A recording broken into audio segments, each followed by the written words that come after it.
Welcome to the long-awaited semifinal round of the February 2025 International Mock Trial Championship.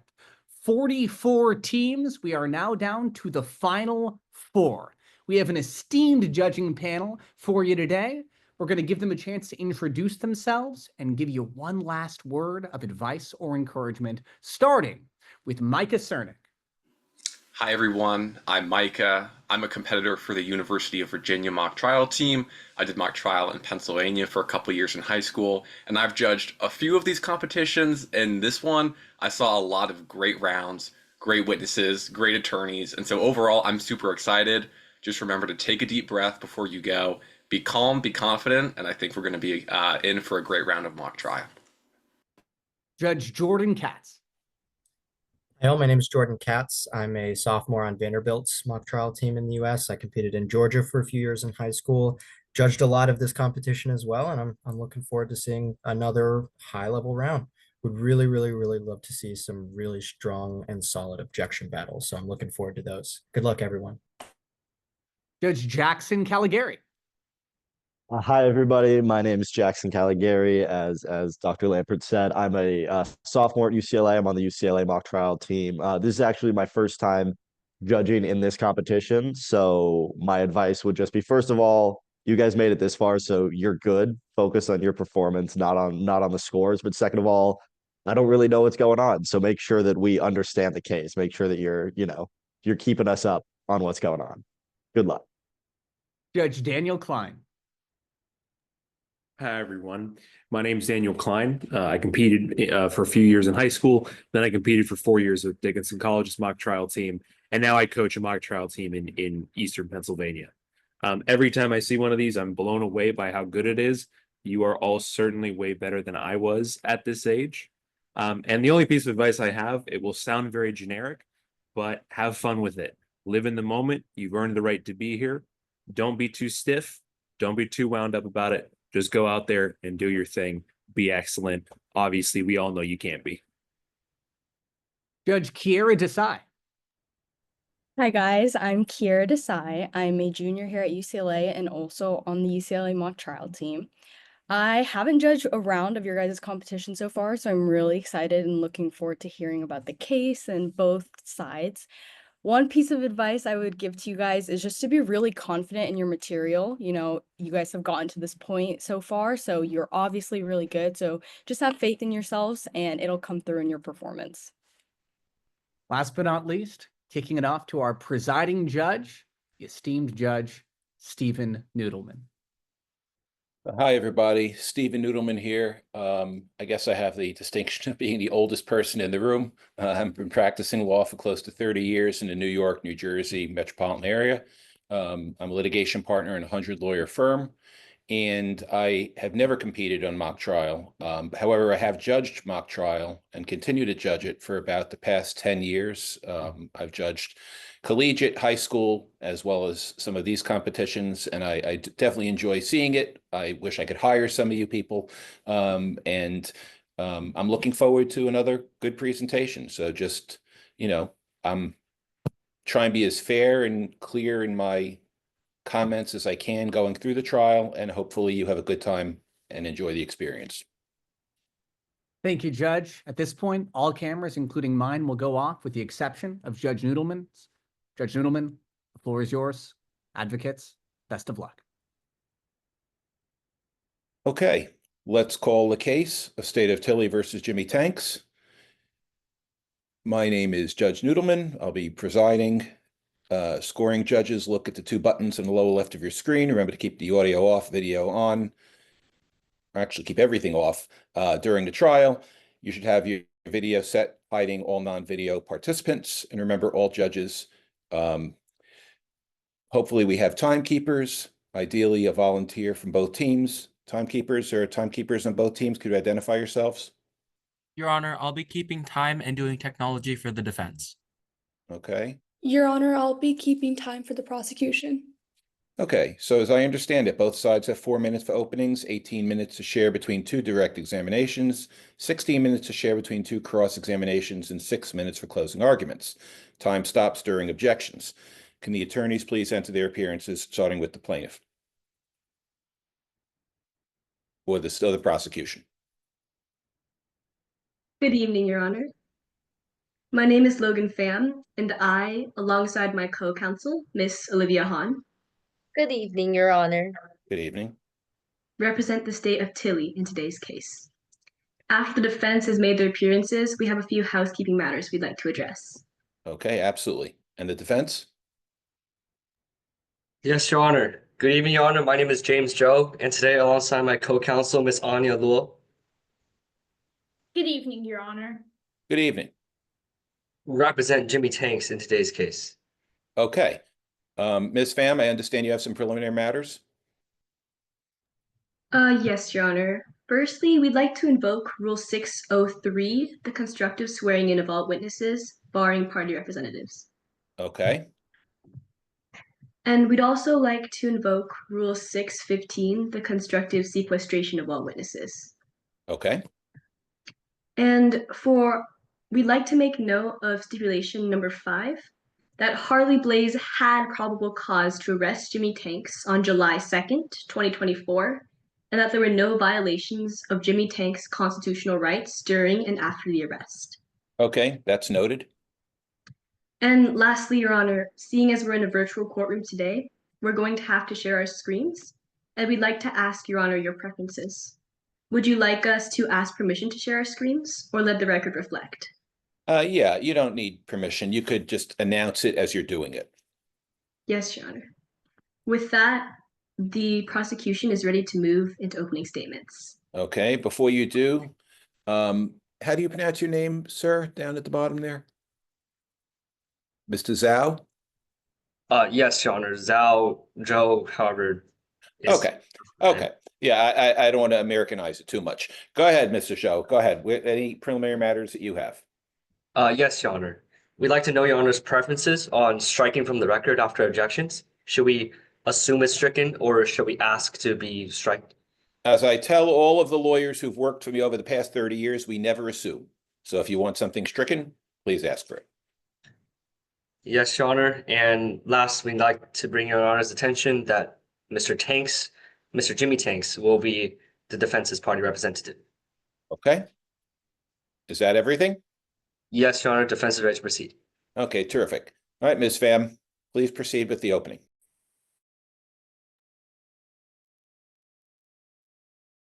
May it please the court. His fury fueled the fire. Ladies and gentlemen of the jury, I'd like to introduce to you a man or a woman who woke up surrounded by deadly flames. A woman who barely escaped with her life, having her house and her world burned down. That woman is Bertie Darrow. You see, this was no accidental fire Miss Darrow had woken up in. This was a purposeful, meticulously planned out arson case, fueled by the defendant's fury and thirst for vengeance. You'll hear how innocent Miss Darrow was targeted by the defendant here today. How naive high school teasing resulted in something much, much darker. A promise of death made by the defendant. My name is Logan Pham, and me and my co-counsel represent the state of Tilly. As the prosecution, we have to prove beyond a reasonable doubt that Jimmie Tanks is the only reasonable explanation for the fire, and that Tanks planned the fire with the intent to kill Miss Darrow. You see, that's why the state is charging Jimmie Tanks with first-degree arson and attempted murder against Bertie Darrow. We are confident that we will meet this burden by showing you 3 key things: the fury, the fuel, and the fire. First, the fury. You'll hear how the defendant had every reason to hate Miss Darrow. you'll hear about how a hardworking, simple athlete had her every step tormented by bullies, one of which being the defendant here today. You'll hear how Tanks ruined his own life by stealing thousands of dollars, and how he blamed it all on Bertie. Next, the fuel. The state will call up an investigator, Dr. Blaze, and using the most trusted testing, he was able to conclude to a reasonable scientific degree that gasoline was used to start the fire at Miss Darrow's residence. Lastly, the fire. Members of the jury, you'll hear today that the defendant was released from jail just weeks before the arson. You'll hear how security footage caught a figure on Miss Darrow's property, pouring liquid on the house. That figure bearing a striking resemblance to the defendant. And the same day that footage was taken, Miss Darrow's life was in flames. The defendant? He was found at home bearing a container of gasoline. This was no accident, chance, or coincidence. Members of the jury, the defendant attempted to fulfill his promise of death by setting fire to Miss Darrow's home. We will prove how his fury fueled the fire, and you'll decide on a verdict. A verdict delivering Miss Bertie Darrow the justice she deserves. At the conclusion of today's trial, my co-counsel, Miss Olivia Hahn, will come up here and ask that you charge Jimmie Tanks guilty of arson and attempted murder on an innocent person. Find Tanks guilty. Thank you. Okay, thank you, Ms. Pham. All right, now let's hear from the defense. Your Honor, may I proceed? Please proceed. Yes, Your Honor. He was framed with flame. Members of the jury, you just heard a story about Bertie Darrow, a woman whose life was ruined when my client Jimmie Tanks burned her house. But that story is incomplete because you didn't hear about the insurance claim she took out exactly a month beforehand. You didn't hear about the mountain of debt that she found herself stuck in. You didn't hear about any eyewitness testimony. In fact, the prosecution didn't even have a suspect. Not until Bertie Darrow pointed her finger at Jimmie Tanks. So the police arrived at the scene, listened to only one suspect, and closed the case. It wasn't Mr. Tanks' fury that fueled the fire. It was Bertie Darrow's need for funds that fueled the flames. Today, the prosecution has charged my client Jimmie Tanks with first-degree arson and attempted first-degree murder. And thus, they have to prove that Mr. Tanks willingly set the fire to kill Miss Darrow and cause her serious bodily injury. We as the defense don't have to prove anything today, and yet by stepping into this courtroom, the prosecution took upon the highest burden in our legal system. The burden to prove beyond a reasonable doubt that it was indeed Mr. Tanks that committed these crimes. But they won't be able to do that today because of three facts: the flame, the fraud, and the frame. First, the flame. Today, you'll hear from Miss Jordan Parks, a worker at Nuts and Bolts hardware store, who will testify that Bertie Darrow came into the store, bought a little amount of paint, and 2 huge cans of paint thinner. You'll hear that it was an absurd amount. The expert reports of Dr. Harley Blaze and Miss Reynolds will reveal that the cause of the fire was arson. And today, Miss Reynolds will come up to the stand and testify that arson was caused by paint thinner. Second, the fraud. You'll learn today that Miss Darrow found herself neck deep in debt. She was gambling and had over $200,000 of only debt to be paid off, not including loans or mortgage. So when Miss Darrow received the news that she inherited her great-aunt's house, she formed a plan. To Miss Darrow, getting the insurance money of this house was the best way to make some quick cash. Finally, the frame. With a scheme so large, Bertie Darrow knew that she would be investigated, and thus she pointed her finger at my client, the person that she caught committing a crime 3 years ago, a perfect scapegoat to solving her financial issues. He was framed with Pham. Members of the jury, at the end of today's trial, my co-counsel, Ms. Anya Luo, will stand before you and ask you to find Mr. Tanks not guilty. Because throughout this entire trial, members of the jury, there won't be any direct evidence that links Mr. Tanks to the scene of the crime. Because he was framed with Pham. Find him not guilty.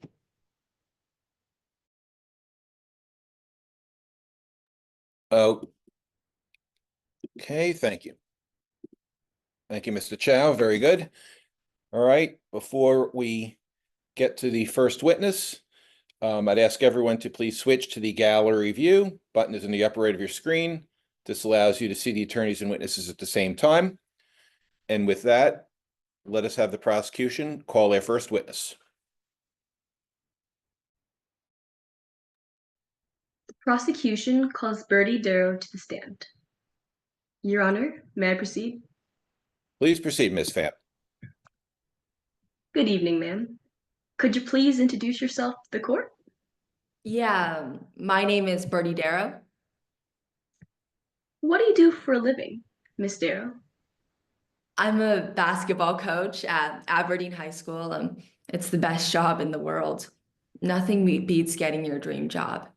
But unfortunately, passion doesn't cover the bills, so I work at Walmart on the side.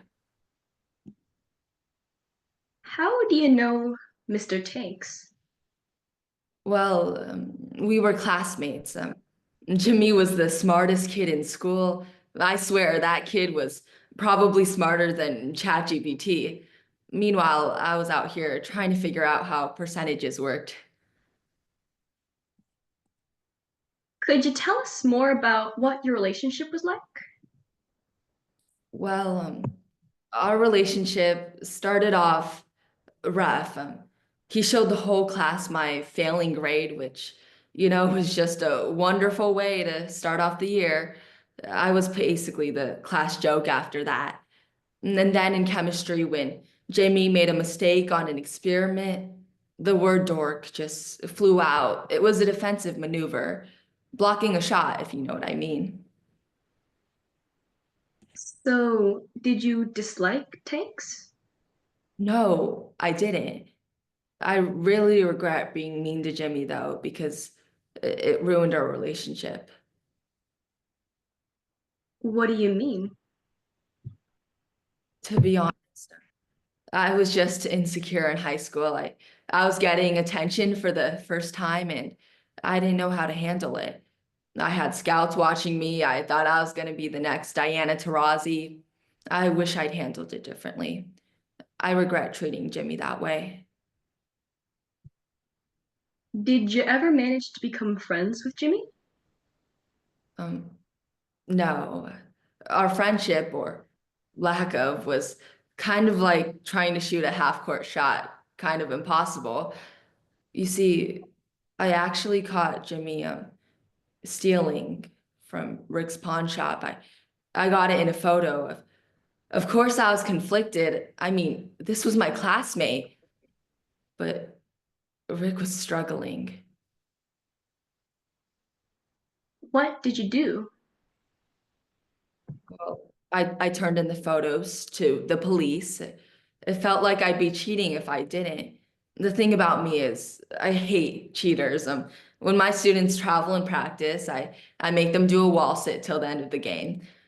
Anyways, if Jimmie somehow liked me before, he definitely didn't like me after that. He actually threatened me. Objection, Your Honor. Speculation. May I explain? Explain that a little bit more, Mr. Chow. Yes, Your Honor. Just now, Miss Darrow came up here and testified that Mr. Tanks certainly did not like her anymore after that incident. That's testifying to the state of mind and the emotions of Mr. Tanks, stating for 100% sure that Mr. Tanks did not like Miss Darrow after that incident, Your Honor. Okay. Ms. Pham, what do you say about all that? Your Honor, this witness is simply testifying that she perceived that Jimmie Tanks didn't like her, not for sure Jimmie Tanks did not like her. Your Honor. What do you say about that, Mr. Chow? Yes, Your Honor. I believe that witness's response was certainly Jimmie Tanks did not like me anymore after that incident. Yeah, I tend to agree though with Ms. Pham. It's the witness is entitled to her perception for how she believes Jimmie Tanks perceives her. So for that reason, the objection is overruled. Yes, Your Honor. Continue, Ms. Pham. Yes, Your Honor. Ma'am, I'll re-ask the question for you. What did you do after you caught Jimmie stealing from Rick's pawn shop? Well, like I said, I turned in the photos to the police. I felt I had to, but Jimmie definitely had some choice words to say to me after that. He threatened me.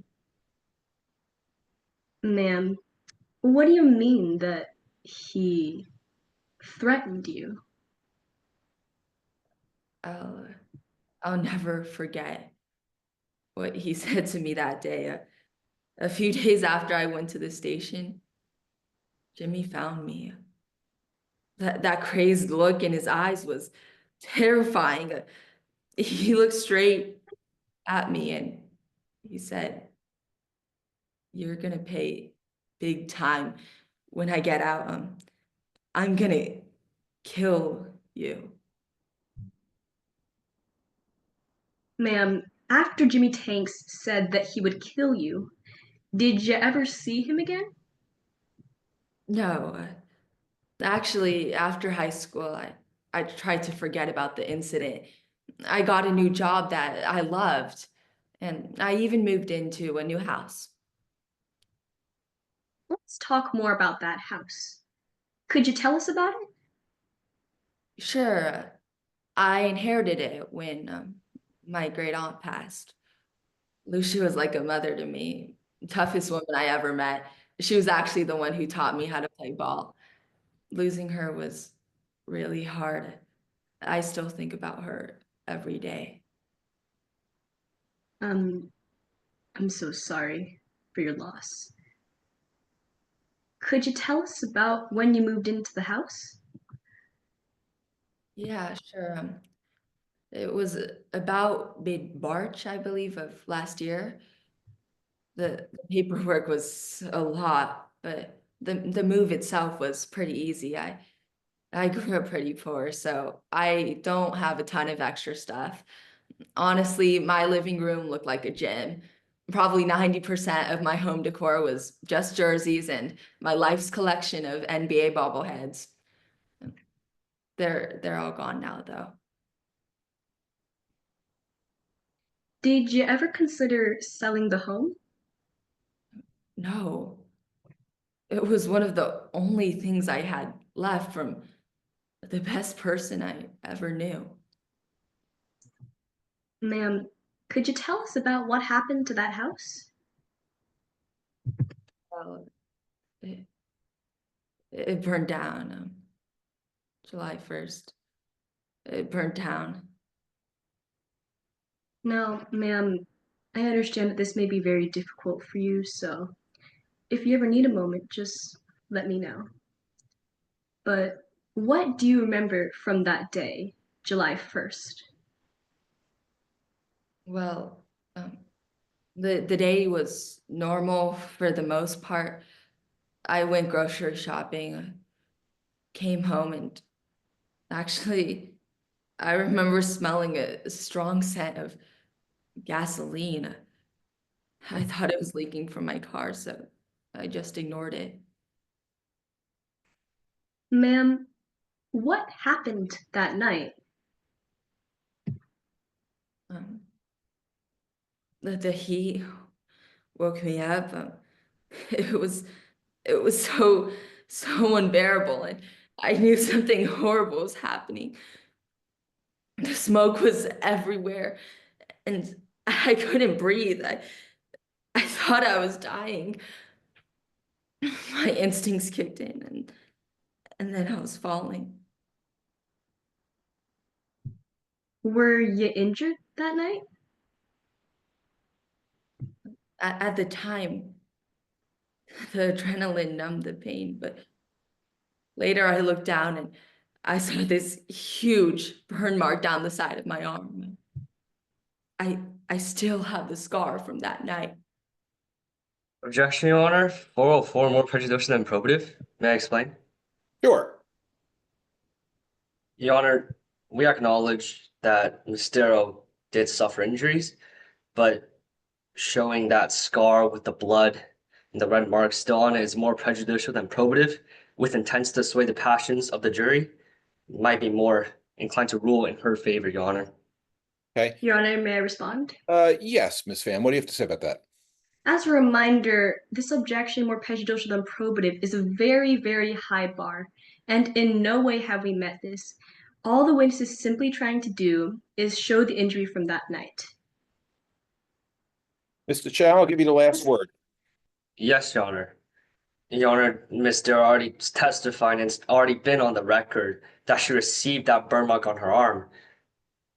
Therefore, the probative value is already fulfilled by simply her statement, but it's more prejudicial than probative when she's bringing up her arm and showing all the blood and the scar because it's not necessary to show it.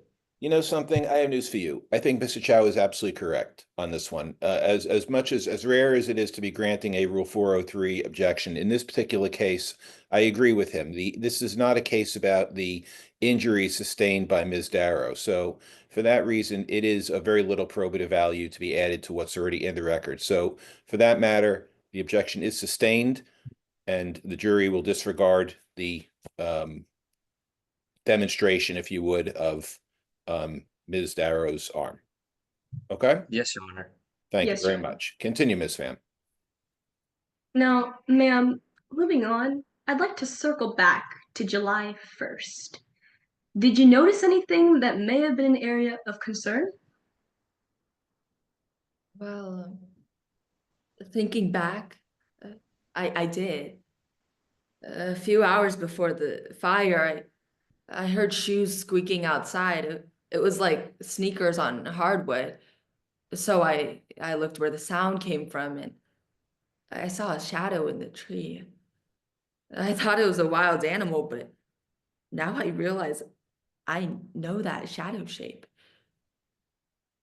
Ma'am, how did you recognize that shadow in your yard the day your home burned down? I see it in my nightmares. That shadow perfectly matched the figure of someone I once knew. And his name was Jimmie Tanks. Your Honor, lack of personal knowledge. May I explain? Sure. Go ahead, Mr. Zhao. Your Honor, Ms. Darrow was testifying that she was certain that the shadowy figure was Jimmie Tanks when less than 10 seconds ago you heard her tell you that first you heard sneakers on the ground and then you heard then you thought it was a wild animal, and all of a sudden you're for sure that it's my client. Your Honor, that's lack of personal knowledge. Ms. Pham, what's your response to that? Your Honor, my witness is testifying to the fact about the shadow, not the sound of the sneakers, purely the shadow. And furthermore, we've already established the foundation that Miss Darrow was familiar with Mr. Tanks. Yeah, Mr. Chow, the problem here is it's not a lack of personal knowledge. You know, that's, you know, she could testify as to what she thought here. So I am overruling your objection, sir. Yes, Your Honor. Ma'am, I'll re-ask the question for you. How did you recognize that shadow in your yard the day your home burned down?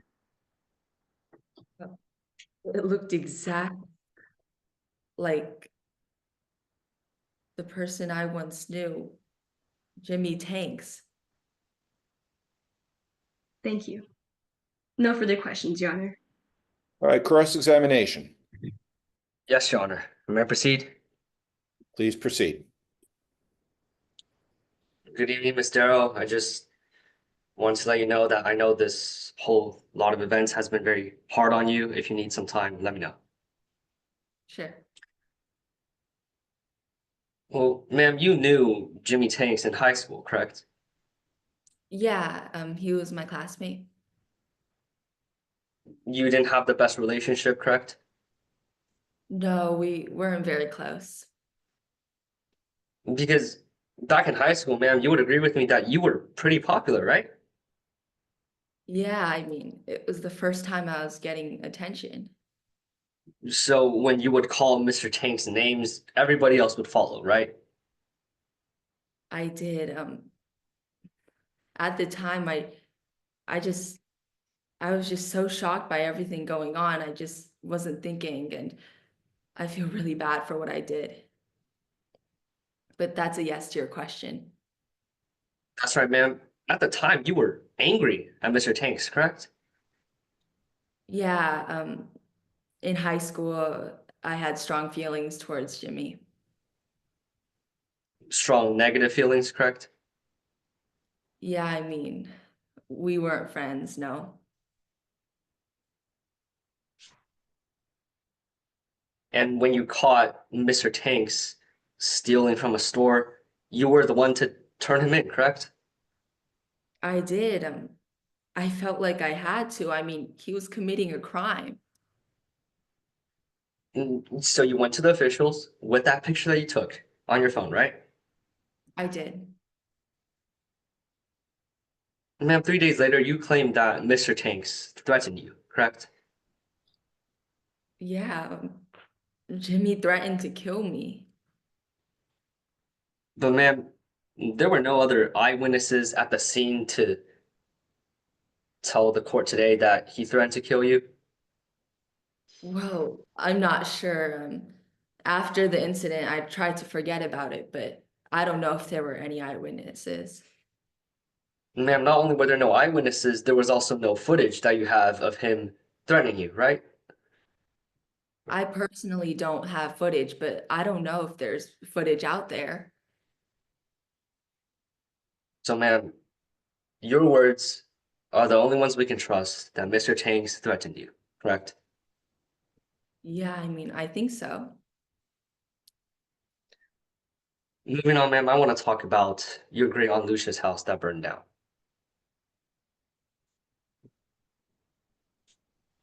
Ma'am, after your great aunt Lucia's death, you began gambling, correct? I did. Lucia's death hit me really hard, and I just needed something to take my mind off of her, even if it was just for a bit of time. Because of that, you struggled to make ends meet, right? Yeah, I gained a bit of debt, but that's actually why I picked up the second job at Walmart to pay off some of my debt.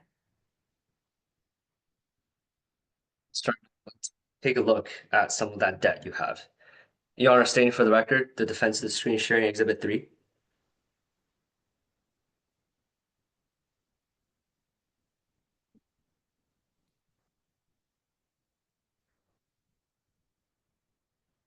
Ma'am, do you recognize this exhibit? Yeah, it looks like my financial records. It's a fair and accurate copy. I think so, yeah. At this time, Your Honor, the defense moves to enter Exhibit 3 to evidence.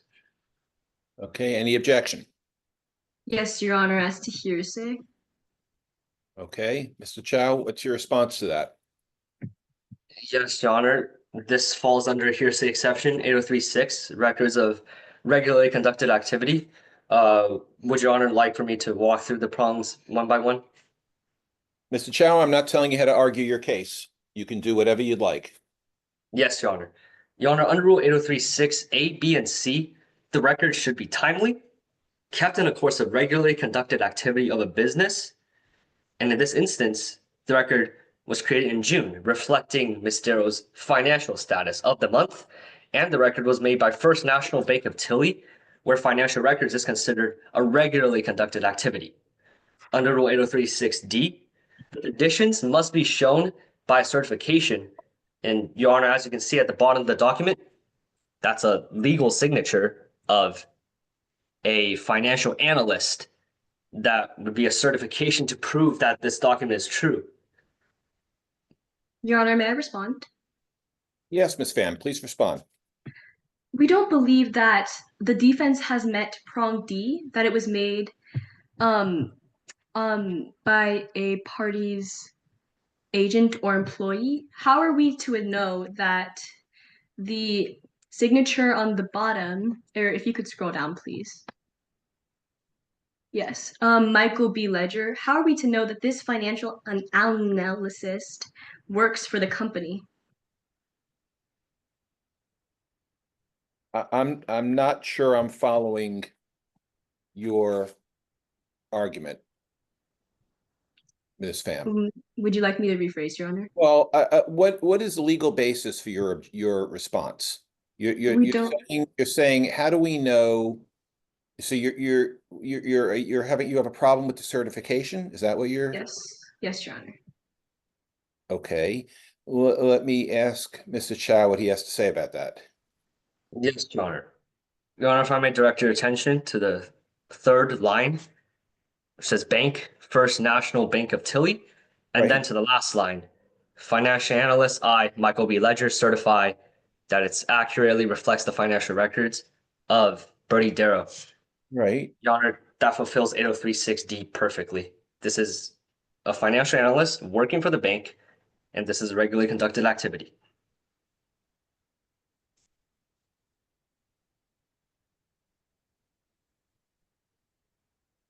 And if I followed correctly, Ms. Pham, your position is simply that we don't know that the financial analyst works for the bank. Yes, Your Honor. Yeah.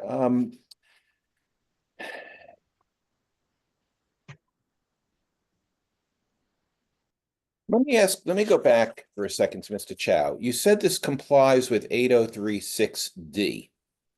Explain to me how so. Yes, Your Honor. Go ahead. Under Rule 8036D, yes, it says all these conditions are shown by the testimony, or by with the statute permitting certification. At the bottom, Your Honor, that's a certification of Michael B. Ledger. You're saying your position then is that certification at the bottom complies with Rule 902.11 or 902.12.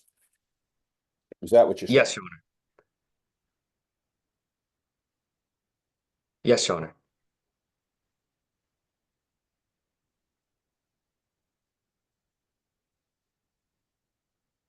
Well, yeah, but if you look at 903.11, 902.11, it talks about before the trial or hearing, the proponent must give an adverse party reasonable written notice of the intent to offer the record and must make the record and certification available for inspection so that the party has a fair opportunity to challenge it.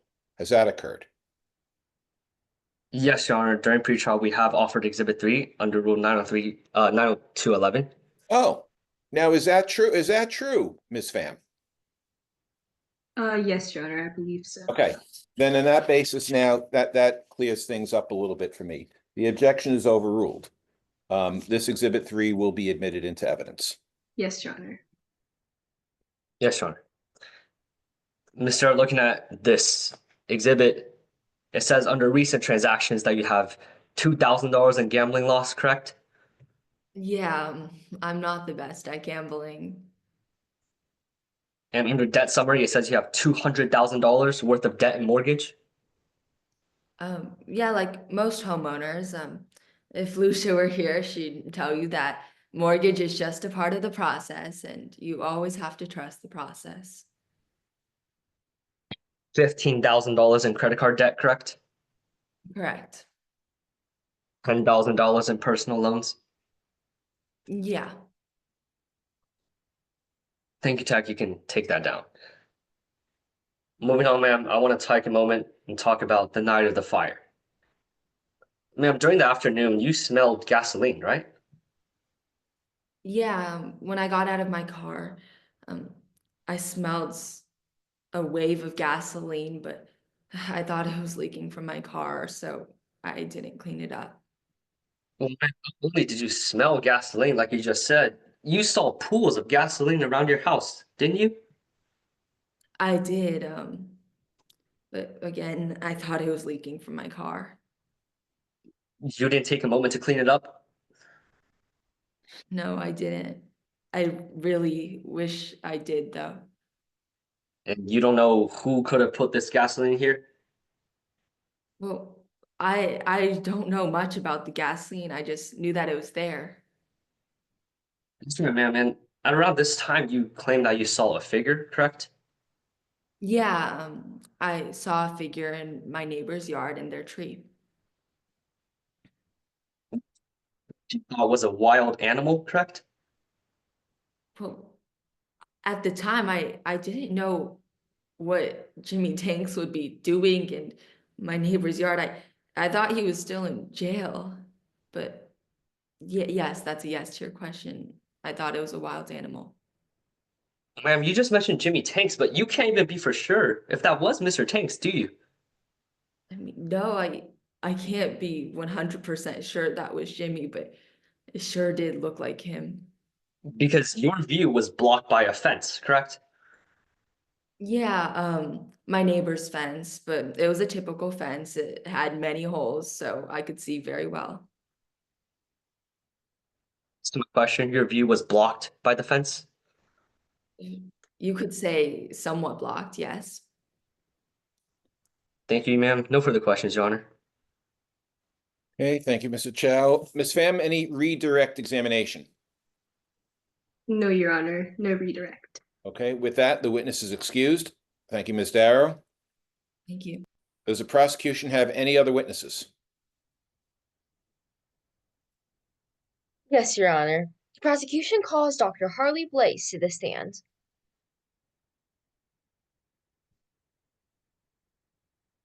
Permission to proceed, Your Honor. Ms. Hahn, please proceed. Good evening. Could you please introduce yourself to the members of the jury? Good evening. Hello, my name is Dr. Harley Blaze, but the guys at the station call me Hank. What do you do for a living, Dr. Harley Blaze? I am the lead fire marshal of Palm Grove. Now, before we begin, how did you become a fire marshal?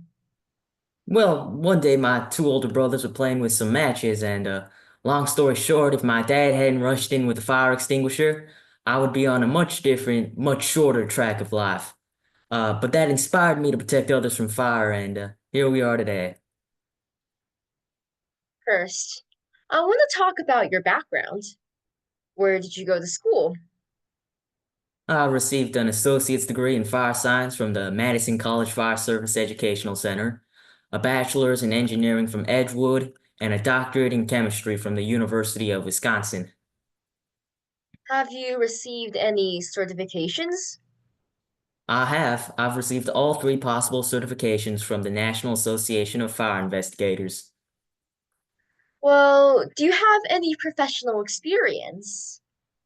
Well, I was hired by the Tilly Fire Department to complete 2 years of specialized training by the Bureau of Alcohol, Tobacco, Firearms, and Explosives Certified Fire Investigator while working with the police force. As you can imagine, my office wall is quite crowded. Do you have any further qualifications? Yes, I gained international certification and attended the mandatory CFI annual refresher trainings. Last year, I was promoted to fire marshal, and I can make arrests as well as investigate cases. Well, Doctor, I'd like to shift gears to today's case. So, how are you involved in today's case, Doctor? Well, on July 2nd, 2024, I was called by the Tilly Fire Department and I was tasked to assist Willows Fire Department in investigating the scene and finding the origins of the fire at the Darrow residency. What materials did you rely on in your assessments of the case at hand? I analyzed the scene of the crime and took photographs for my analysis, as well as relied on the results of my test. I also reviewed the insurance policy of Bertie Darrow and the security camera footage from the scene. Did you use any specific method for your analysis? Yes, I used the FIRE method. It stands for Find, Identify, Review, Evaluate. First, I could find anything that could prove useful in my analysis, and I try to identify where they may have come from. I then review all the evidence I gathered and evaluate it to form a conclusion. And is this fire method considered reliable in your field? Of course, it's the gold standard, and I've been using it since I started at the Tilly Fire Department. Did you take any steps to ensure you reliably applied this method? Absolutely. I made sure to take photographs of the evidence at the scene, double down on all my answers. Doctor, now, moving on, let's talk about your analysis. What did you first notice when you arrived at the scene of the Darrow residence? Well, the fire had been mostly put out. Miss Darrow seemed to be mostly okay as she was receiving medical attention and speaking with the officers. I arrived only 20 or so minutes later, so almost all the evidence would be unspoiled. As is standard in an investigation of this nature, I began by examining the burn patterns at the scene. What are burn patterns? Well, burn patterns are the shapes that are formed when materials are burned. We analyze these patterns to learn about the origins of any particular fire. What did you notice about these particular burn patterns? The patterns were in the distinct shape of a puddle, which to me as an investigator is significant. It often means that someone poured and set fire to a liquid, typically gasoline, if it burns in a puddle shape. What did you do after your initial investigation with the burn patterns? After I investigated the origins of the fire, I spoke with Miss Darrow, and she accused Mr. Jimmie Tanks of the crime, saying she saw a shadowy figure with two containers in their hands. So, what did you do as a result? Well, due to these statements, I headed over to the Tanks residence, where Jimmie Tanks was in the backyard pouring a liquid from a red plastic container into a blue hazardous waste drum. I then arrested him. Moving on, I want to talk about the container at Jimmie Tank's residence. What was in the red plastic container that you found? Well, after taking away the liquid and testing it, the liquid was revealed to be gasoline. Did you collect any evidence from the site of the fire? I collected 3 samples of fire debris from the burn patterns on the ground at Jimmie Tanks' house. I first photographed the debris and lifted debris into the collection can, and I tested it myself. Let's go more in depth about the testing. What form of testing did you conduct? I used a testing called GCMS testing, which has a nearly 100% accuracy rate in the scientific community. I also used the FIRE method, which I mentioned before. Doctor, you mentioned the GCMS test. Could you tell us about how that test works? First, we extract any ignitable compounds from a sample. That would be the F in find. We find these compounds, anything that could catch fire.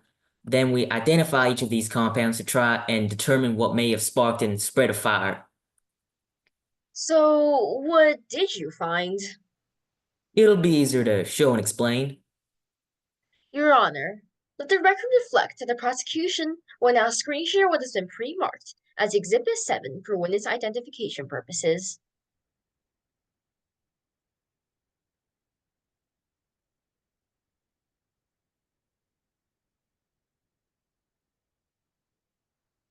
Do you recognize the exhibit on the screen? Yep, those are my test results. Have they been changed or altered in any way? No, doesn't look like it. Your Honor, permission to move Exhibit 7 into evidence. Okay, any objection from the defense? Yes, Your Honor. As to lack of foundation, may I explain? Yes, please explain. Your Honor, this witness has previously testified that he collected 3 different samples from different areas of the house from different burn patterns. This graph right now shows that he found traces of gasoline from a certain sample, but we haven't heard about anything about which one specifically. Your Honor, it is crucial to the defense's case theory since we have later you'll hear about conflicting expert testimony on specifically where he got those samples from and what were the results from those specific places. Ms. Hahn, what do you have to say about all that? My witness has previously testified to the fact that my witness collected debris samples from Bertie Darrow's house and Jimmie Tanks's barrel of gasoline that he found at Jimmie Tanks's residence. Your Honor, if I may clarify. Yes, Ms. Lowe, clarify. Your Honor, we believe this witness took his samples from different areas of the house, whether areas from puddle patterns on the ground and not necessarily the walls. That is a very crucial distinction that must be made before this exhibit can be entered as to specifically which sample he tested to get gasoline. Yeah, I got to tell you, Ms. Hahn, I have not heard sufficient basis to have this admitted in evidence. I don't see that. That definitely seems like there's a lack of foundation here and lack of explanation as to what this exhibit is. So on that basis, I am going to sustain Ms. Lowe's objection without prejudice that if you could somehow lay the foundation with more testimony about this exhibit, you'll have the opportunity to reoffer it if you wish. Yes, Your Honor. Yes, Your Honor, motion to strike. Yes, the testimony is stricken and a jury will disregard it. Continue, Ms. Hahn. Dr. Blaze, so where were those samples collected on the chromatograph? Well, the samples I collected were from the ground, from the burn patterns around the house, as I previously mentioned. And also, could you tell the court today what those graphs were? Well, those graphs, one at the top was a graph of the gasoline when I ran it through the tests. The second ones were the results. Right now, it's the best evidence. We believe this witness is specifically mentioning the exhibit that has not been entered into evidence yet. We ask that it's entered before they continue to do so. Ms. Hahn, what's your response to that? We will enter Exhibit 7. Okay, so you're moving to have the exhibit entered into evidence at this time. Yes, let the record reflect that the prosecution will now screen share what has been pre-marked as Exhibit 7 for witness identification.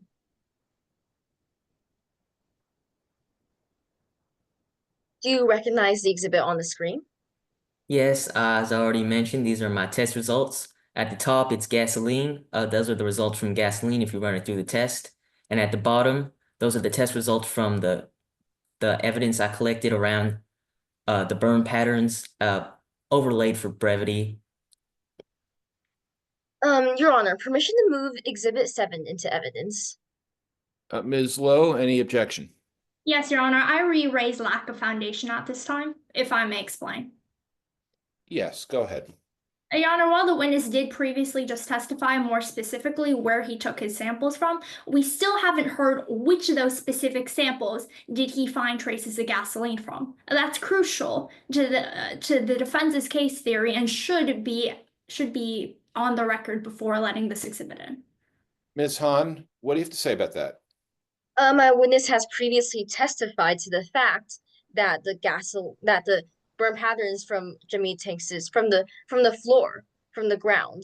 And yeah, this time I do think that Ms. Hahn fixed the problem, Ms. Lowe, and the issues that you were raising aren't so much an objection as to lack of foundation as they are for issues you may raise on cross-examination.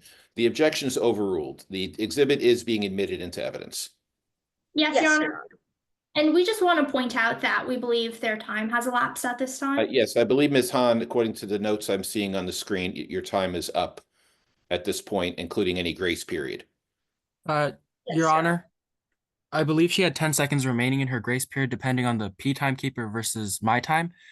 I'm also not Okay, sure. well, okay, hold it. So let me make sure I'm understanding. Okay, one timekeeper says 0 seconds and the other timekeeper says 10 seconds. Well, Your Honor, That's if I may. a simple question. Go ahead. Yes, Your Honor. I believe the P timekeeper sent grace period end at the end of the objection battle. I don't know if they continued timing through that. Okay, I'll tell you what. All right, Ms. Hahn, you've got 10 seconds left. Okay, so use it as you'd like, and then there's no more time periods of any graces or anything. We're over after 10 seconds. Go ahead, Ms. Hahn. Yes, Your Honor. Thus, Dr. Blaze, based on this graph, the overlaid image of the graph, based on everything we have heard today, what do you conclude?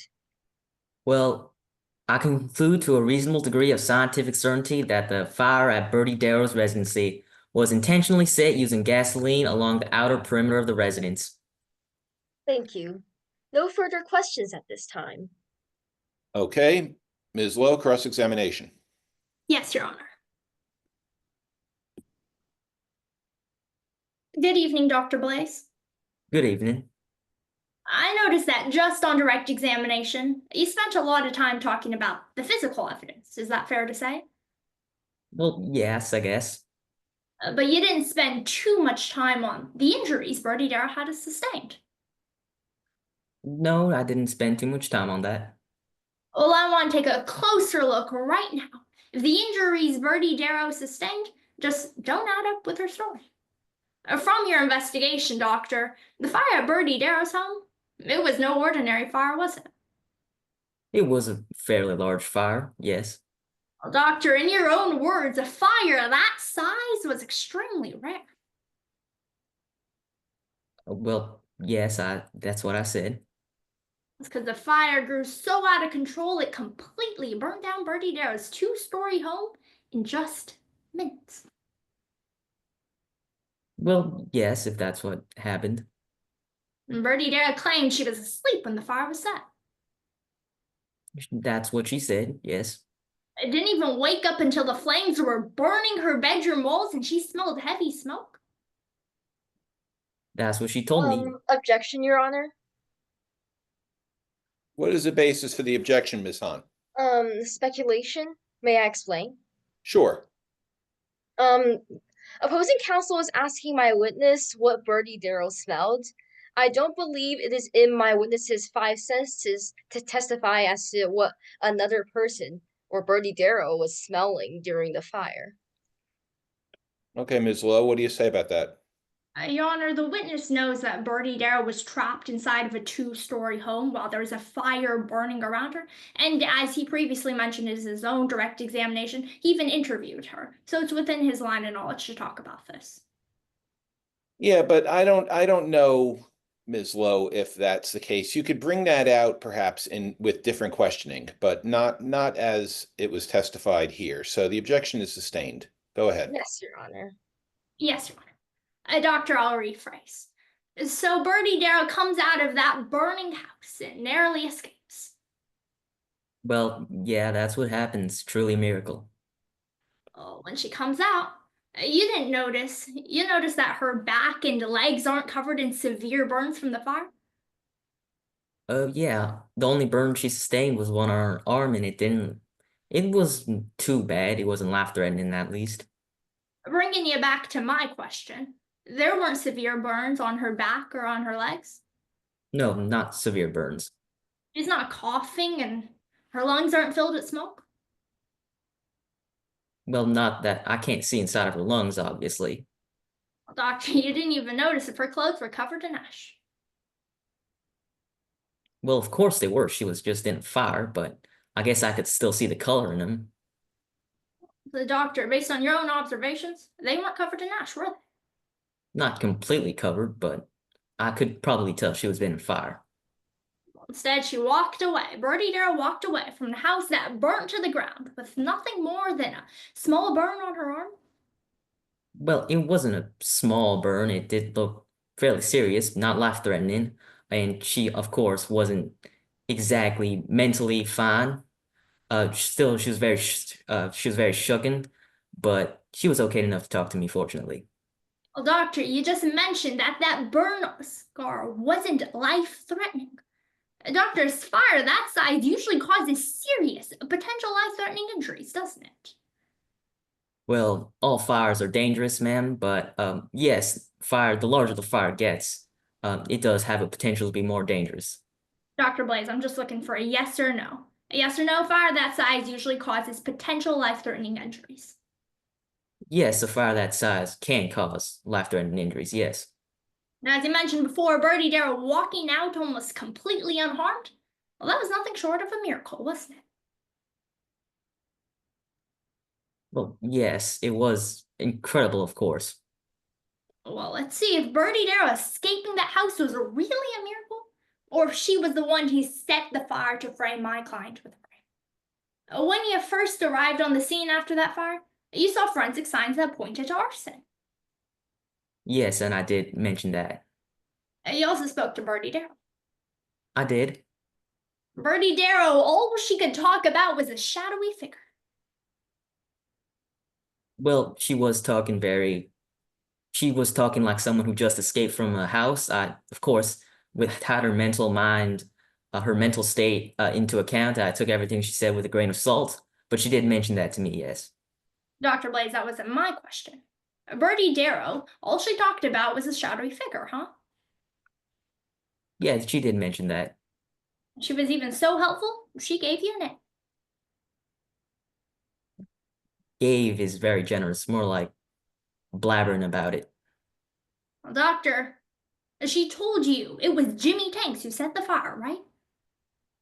Yes, but I did take it with a grain of salt.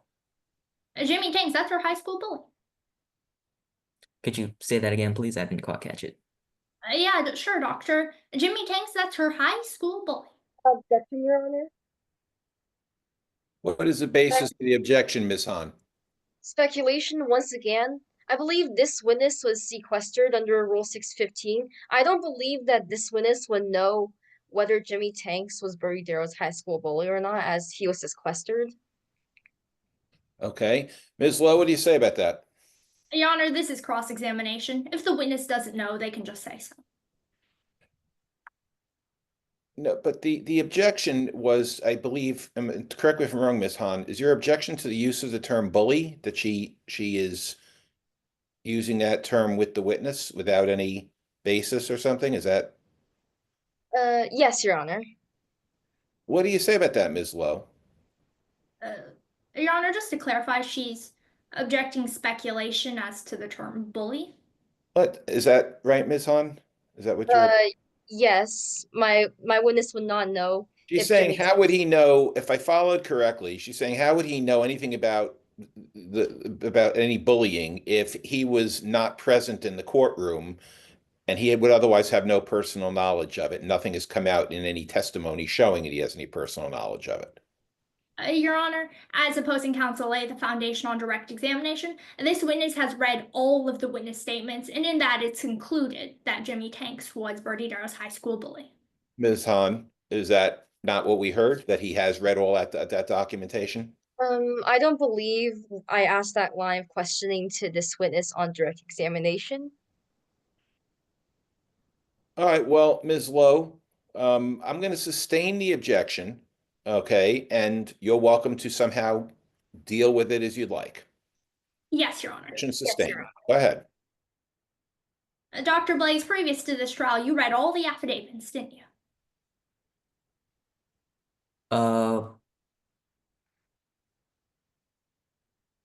I believe so, yes. So you're familiar with Bertie Darrow's affidavit? I am. And you're familiar with their relationship? Well, I wouldn't say familiar. I did read about it. Right, so you know what Bertie Darrow feels about Jimmie Tanks. Well, it's hard to say for sure because obviously it's just ink on paper. I don't have the intimate knowledge of that, so I can't say for sure on that. Well, Dr. Blaze, Jimmie Tanks, based off what you read, that was Bertie Darrow's high school bully. From what I read, it's hard to tell who was the bully. Well, they didn't like each other. Can we agree on that? That's definitely what it looked like. And so Bertie Darrow giving up the name of a person she didn't like. Well, it's It's almost like she pulled an ace straight out of her sleeve, huh? Very impressive magic trick. Is that a yes? It's almost like she pulled an ace out of her sleeve. That's not something that I can say. Oh, after hearing about this, there is an entire deck left of potential suspects. But you didn't ask her about any of those, did you? Well, I did, but she kept pointing it to Jimmie Tanks. Exactly. She kept pointing it to Jimmie Tanks. So you took Bertie Darrow's word and just chased that ace and immediately drove to Jimmie Tanks' house. Well, it was the only lead I had. What else was I supposed to do? So at the house, you saw Mr. Tanks pouring liquid into a large container. A blue hazardous waste drum, yes. You didn't ask to stop why he had that gasoline? Well, ma'am, there had just been a fire. He was pouring something into a blue hazardous waste drum, meaning it was potentially dangerous, and he was an immediate threat, so yes, I did arrest him. Doctor, this isn't your first time in court, is it? No, I've testified in court before.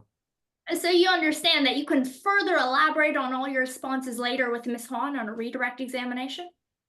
Of course, I just wanted to clarify. All right, so for my questions, yes or no, there are many reasons why people can have gasoline. Yes, but it was suspicious. But yes. Well, doctor, you don't know if Mr. Tanks kept that gasoline just in case his car ran out of gas on the highway. It's certainly possible. You don't know if he kept it as an emergency power supply. Again, possible. And so the only reason you pulled up to that house in the first place is because Bertie Darrow told you so. Well, I was there because I had a lead, yes. Lastly, I want to talk about the fuel Bertie Darrow might have used for his flame. When you investigated the home, you collected 4 samples from the house that night. 3 samples from the ground around, yes. All right, the 3 samples from the ground. You didn't take any from the wall, did you? No, because it's standard to take samples from the burn patterns. Dr. Blaze, that's a yes. Yes. You didn't check to see the surface of the walls to see if there were any other flammable liquids, did you?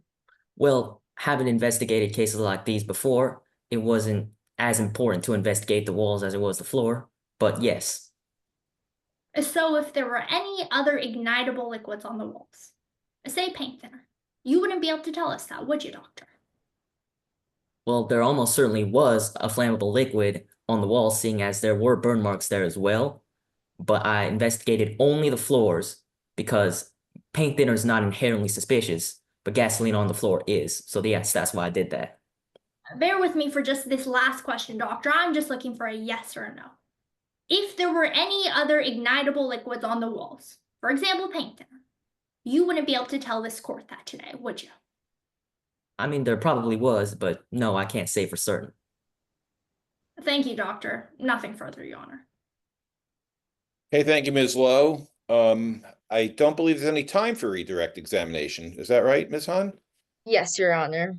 Okay, so with that, the witness is excused. Thank you, Dr. Blaze. Thank Okay, does the prosecution have any other witnesses? No, Your Honor. With this, the prosecution rests its case in chief. Okay, do you folks normally like to take a brief recess in between the these cases, the defense and prosecution cases? Your Honor, we'd prefer a 5-minute recess if time Okay, allows. that's fine. So it is 10 minutes after the hour here. So we will come back at 15 minutes after the hour. Okay? Yes, Your Honor. All right, thank you. Okay, is everybody back? Yes, the prosecution is present and ready to proceed. Defendant as well. All right, very good. All right, let the defense call our first witness. Yes, Your Honor. At this time, we call M. Reynolds to the stand. Good evening, ma'am. Could you please introduce yourself to the members of the jury? Good evening. My name is Mackenzie Reynolds. And what do you do for a living? Besides from being a full-time mother, I work with the Tilly Insurance Group as an insurance inspector and investigator. Specifically, I investigate fires in insured buildings to see if the insurance claim for the property is rightful or not. You'd be surprised how many times I've had to say, "Nice try, buddy." What qualifies you for this line of work?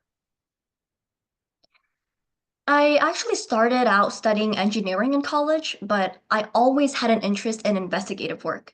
So after I earned my Master of Science in Fire and Safety Engineering from the University of Michigan, I joined with the folks over at the police force, where I stayed for 20 years. How'd you become an insurance inspector from there? After those 2 decades of investigating fire and arson and plenty of late night shifts, I transitioned to work with the Tilly Insurance Group. Have you testified in court before? Yes, ma'am. I've testified as an expert in over 50 cases. At this point, I should probably just have my own parking spot at the courthouse. Well, do you know why you're here today? Yes, I'm here to talk about my investigation of the insurance claim in regards to Bertie Darrow's home fire, as well as further investigate whether the fire was intentionally or accidentally set. What evidence did you use to conduct your investigation? I used the evidence I collected myself from the scene of the fire. I also reviewed Dr. Harley Blaze's report and several of the exhibits. I also personally conducted an interview with Bertie Darrow, and I found all these materials to be sufficient when reaching my conclusion. Ms. Reynolds, what sorts of methods did you use when investigating? To put it simply, I used something I like to call the triple S method. Almost like triple A, because we both do insurance, I did use standard methodology when performing scientific tests for this method. Did you reliably apply these methods to your investigation today? Yes, ma'am, of course. Oh, Ms. Reynolds, I want to begin with that triple S method you mentioned just a moment ago. Your Honor, stating for the record, the defense is now screen sharing a demonstrative. Okay. Can you tell us a little bit more about what triple S stands for? Of course. The triple S method stands for survey, samples, and science. Let's start with that first S. How does it work? It stands for survey, as in survey the scene. When I was tasked to investigate the fire, I went to Darrow's house the morning of July 2nd, 2024, around 7 hours after the fire. When you first arrived, what did you notice? The first thing I noticed about the home was some very noticeable burn patterns that went from the front porch to the outer walls. You mentioned a burn pattern. Can you explain what that is? Yes, a burn pattern can tell us that an ignitable liquid, such as gasoline or paint thinner, was used to move or lead the fire around a home. What did these burn patterns you found on the walls tell you? Well, it was my first clue that this fire likely wasn't an accident, but rather intentionally set. So what'd you do after? Based on my observations, I moved on to the second S of the triple S method, samples. I collected 3 samples from the Darrow residency, one from the porch, one from the outside wall, and one from inside the home. The 2 samples from outside were both burn patterns. What kinds of tests did you run? I ran a test called the gas chromatography mass spectrometry, or just GCMS for short. And that is the final S of the method, the science. GCMS has an extremely high accuracy and is widely accepted in our field. Can you tell us a little bit more about how it works? Yes, ma'am. So these tests analyze the substances on each sample. And so by analyzing 3 different burn samples that I collected, we can figure out if the fire was deliberate or not. So what were the results you found? My results showed that the samples I took from the outside burn patterns had traces of ignitable fluids in them, whereas the inside sample was not. Were you able to identify what kinds of ignitable fluids you found? Yes, ma'am. I found high amounts of paint thinner. Now, I did read Dr. Harley Blaze's report where she had found gasoline, but it is important to note that we took samples from very different areas of the house, and I did not find any gasoline myself during my tests. Oh, Miss Reynolds, is paint thinner flammable? Very. It's highly flammable and can easily catch on fire. So based on all of your investigations, what can you conclude about what happened July 1st, 2024? Considering all the evidence and tests performed, I conclude that someone likely set this fire on purpose, with paint thinner being used as the accelerant.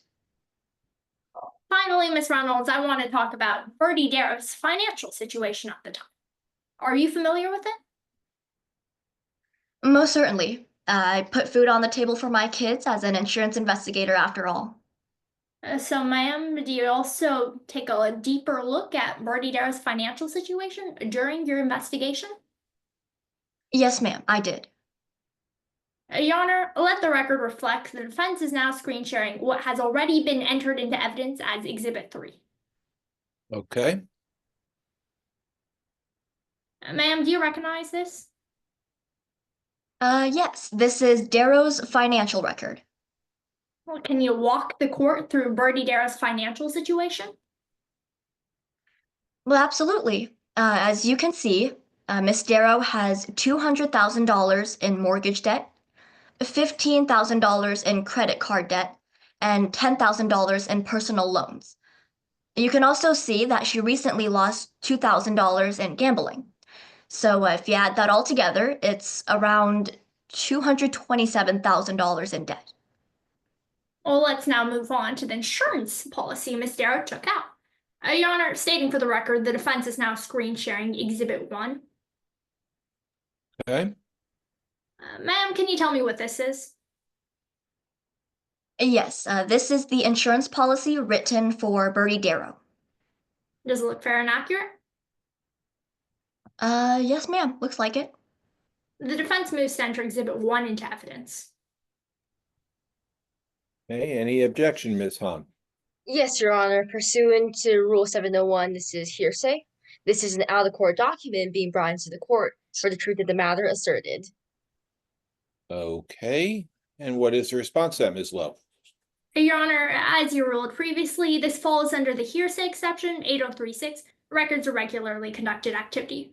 It also complies under Rule 90211 because we let opposing counsel know of our intent to use 8036 before the trial during captain's meetings.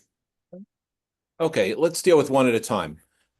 Ms. Hahn, what do you say about that being an exception under Rule 8036? May the defense please explain the prongs of 8036 and how this document fits under them? Well, hold it. It doesn't quite work that way, Ms. Hahn. The question was put forth to you. She raises this an exception under Rule 8036.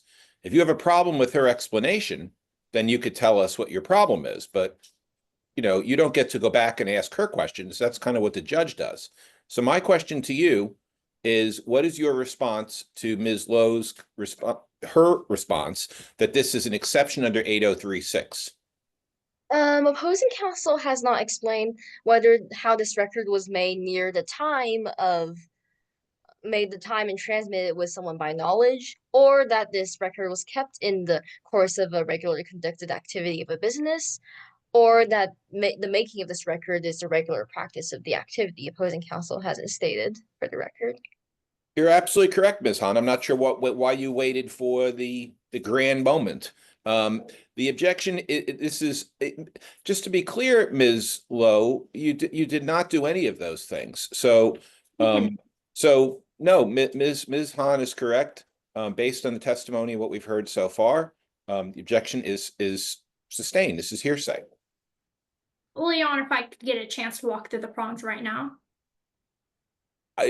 You can do whatever you could try your case however you like, Ms. Lowe. But you can't testify. However, you are a lawyer. Yes, Your Honor. So the objection sustained. This is hearsay. You can continue, Ms. Lowe. Yes, Your Honor. Yes, Your Honor. Ms. Reynolds, looking at this record, who was it made by? This was made by the Tilly Insurance Group. When was it made? Sorry, come again, ma'am? Sorry, when was it made? Well, it was made before the fire incident. All right, Your Honor, at this time, we move to re-enter this exhibit under 8036 again. I can walk through the prongs more specifically. Well, let me hear what Ms. Hahn has to say. No objections at this time. I believe the defense has clearly explained the prongs of 8036 this time. Oh, okay. So then, Ms. Lowe, this is what we call low-hanging fruit. Okay, this exhibit 1 is now moved into evidence. Yes, Your Honor. Yes, Your Honor. Could you tell us a little bit more about the special conditions? Yes, ma'am. The special conditions basically guarantee that Bertie Darrow would receive full insurance coverage if there was ever a fire incident, so long as the fire was accidental. How much would Bertie Darrow receive if the house was burned down? Well, as you can see here, in total, she would receive $925,000 from the insurance. And when did this new insurance policy go into effect? June 1st, exactly 1 month before the fire. Thank you, Ms. Reynolds. Nothing further, Your Honor. Okay, cross-examination. Yes, Your Honor. Permission to proceed? Please proceed. Good evening, Miss Reynolds. Good evening, ma'am. So first, I want to talk about your job. You work as an insurance investigator for the Tilly Insurance Group, correct? That's right. I'm the senior insurance investigator. Well, naturally, you get paid for your work. Of course, ma'am. You get paid thousands of dollars? That's right. And for this case specifically, I got paid $15,000. Yes, and in this case, your company has $925,000 at stake. That's right, as it was stated in the insurance policy. And this $900,000 is something that they will have to give. Is that right? That's right, as long as the fire was found to be accidental.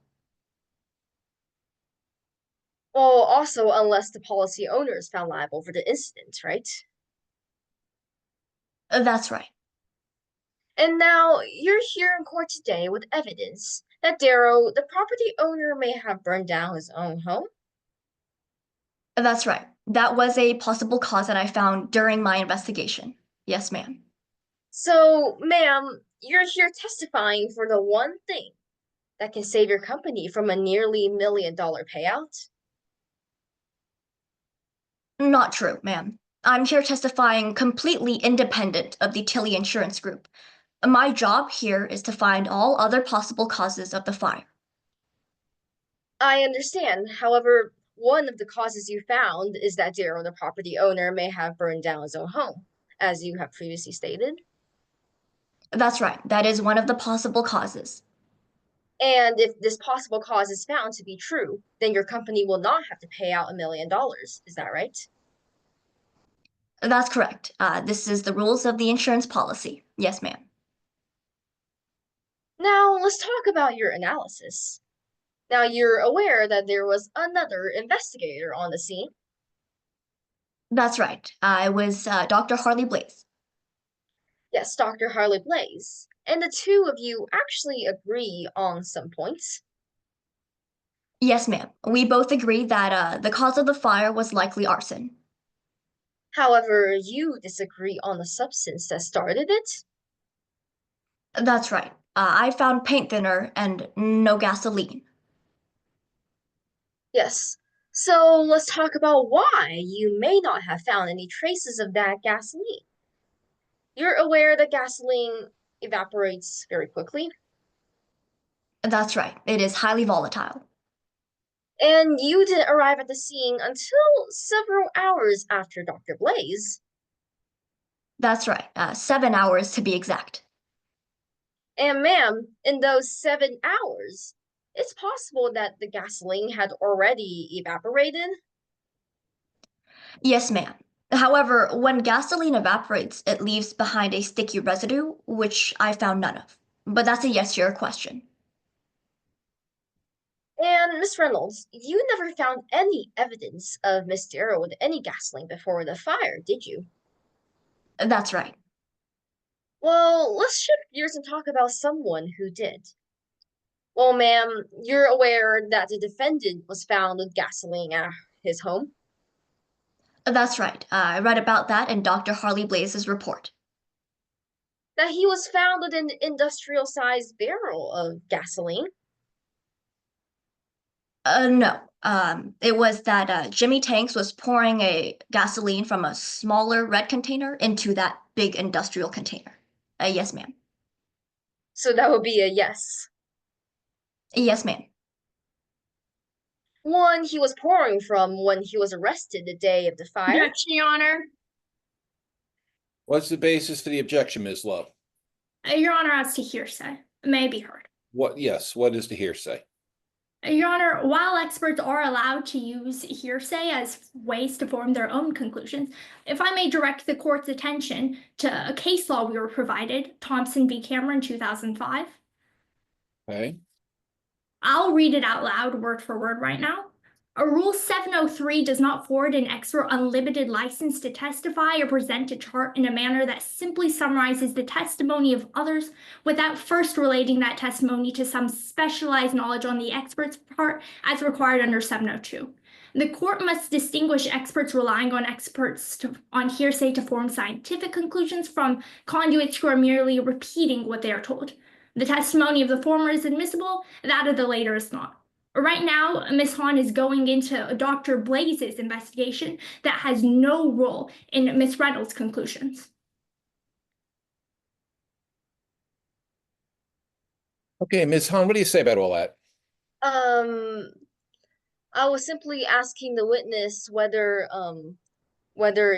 she knows that Jimmie Tanks was found pouring a barrel of gasoline into another barrel of gasoline, which she actually stated yes to. And then I just simply followed up with that Jimmie Tanks pouring gasoline into a barrel of gasoline he was doing that on the day of the fire. I don't see any statement. Yeah, I'm not sure, Ms. Lowe, I see even how Thompson versus Cameron is applicable to what we're dealing with here. I haven't heard anything other than, this is not, we're not dealing with an expert relying on hearsay to form conclusions versus just repeating what they're told. I think that, there's nothing wrong with the fact that she, utilized and reviewed a report, and it's just alerting everyone about information that she found in it. I don't see a problem with that. So the objection is overruled.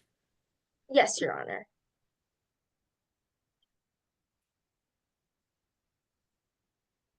Miss Reynolds, should I re-ask the question? Yes, please. So Jimmie Tanks was found with an industrial-sized barrel of gasoline the day he was arrested, the day of the fire. That's right. And ma'am, you also reviewed some video footage. That's right. Summary of the video footage. Yes, video footage from Darrow's home. That's correct. And in that video footage, there was a shadowy figure moving around the property. That's right. A shadowy figure with a container. Objection, Your Honor.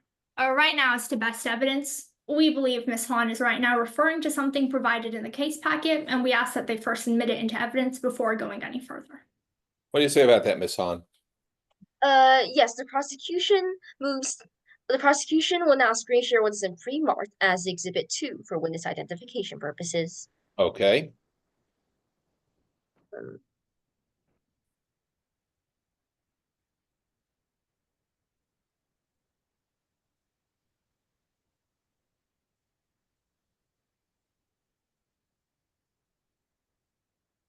Is this a fair and accurate copy?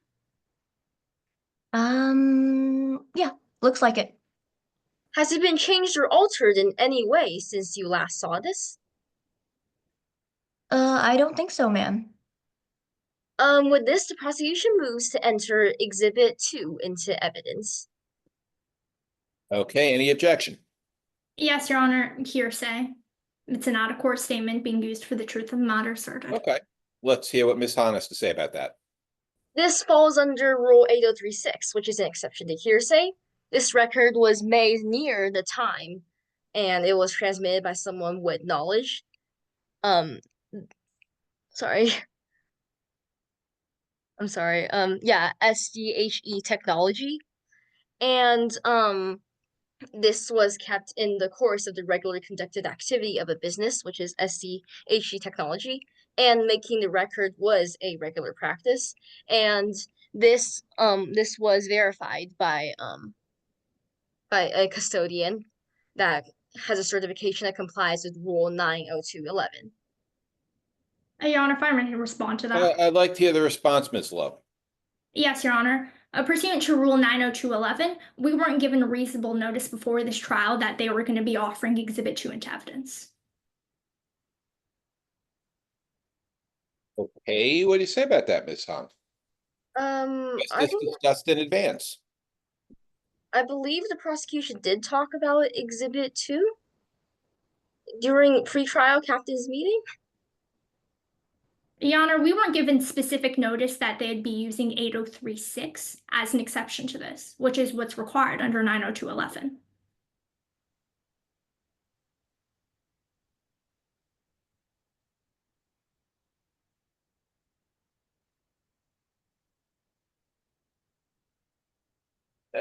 That sounds about right, the way I read the rule, Ms. Hahn. What do you have to say about that? I believe during the pre-trial, we did talk about our exhibits that we were going to enter, and I believe we did talk about using exception Rule 8036. All right, well, let me go back for a moment to Ms. Lowe. So your only objection, as I understand it then, is under 90211, is that correct? Yes, Your Honor. Okay. It's the defense's understanding that we haven't heard anything about them planning to offer Exhibit 2 under the hearsay exception 8036 before this trial.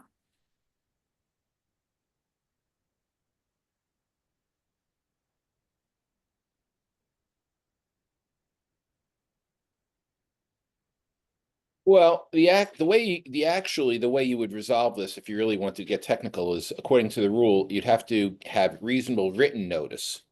So I would have to see written notice if you really, since it seems to be a dispute about what was discussed. You know, I would want to see the proponent would have to give reasonable notice, reasonable written notice. So, and the reasonableness requirement of this rule is satisfied if the aforementioned notice, record, and certification are affirmatively made at the captain's meeting.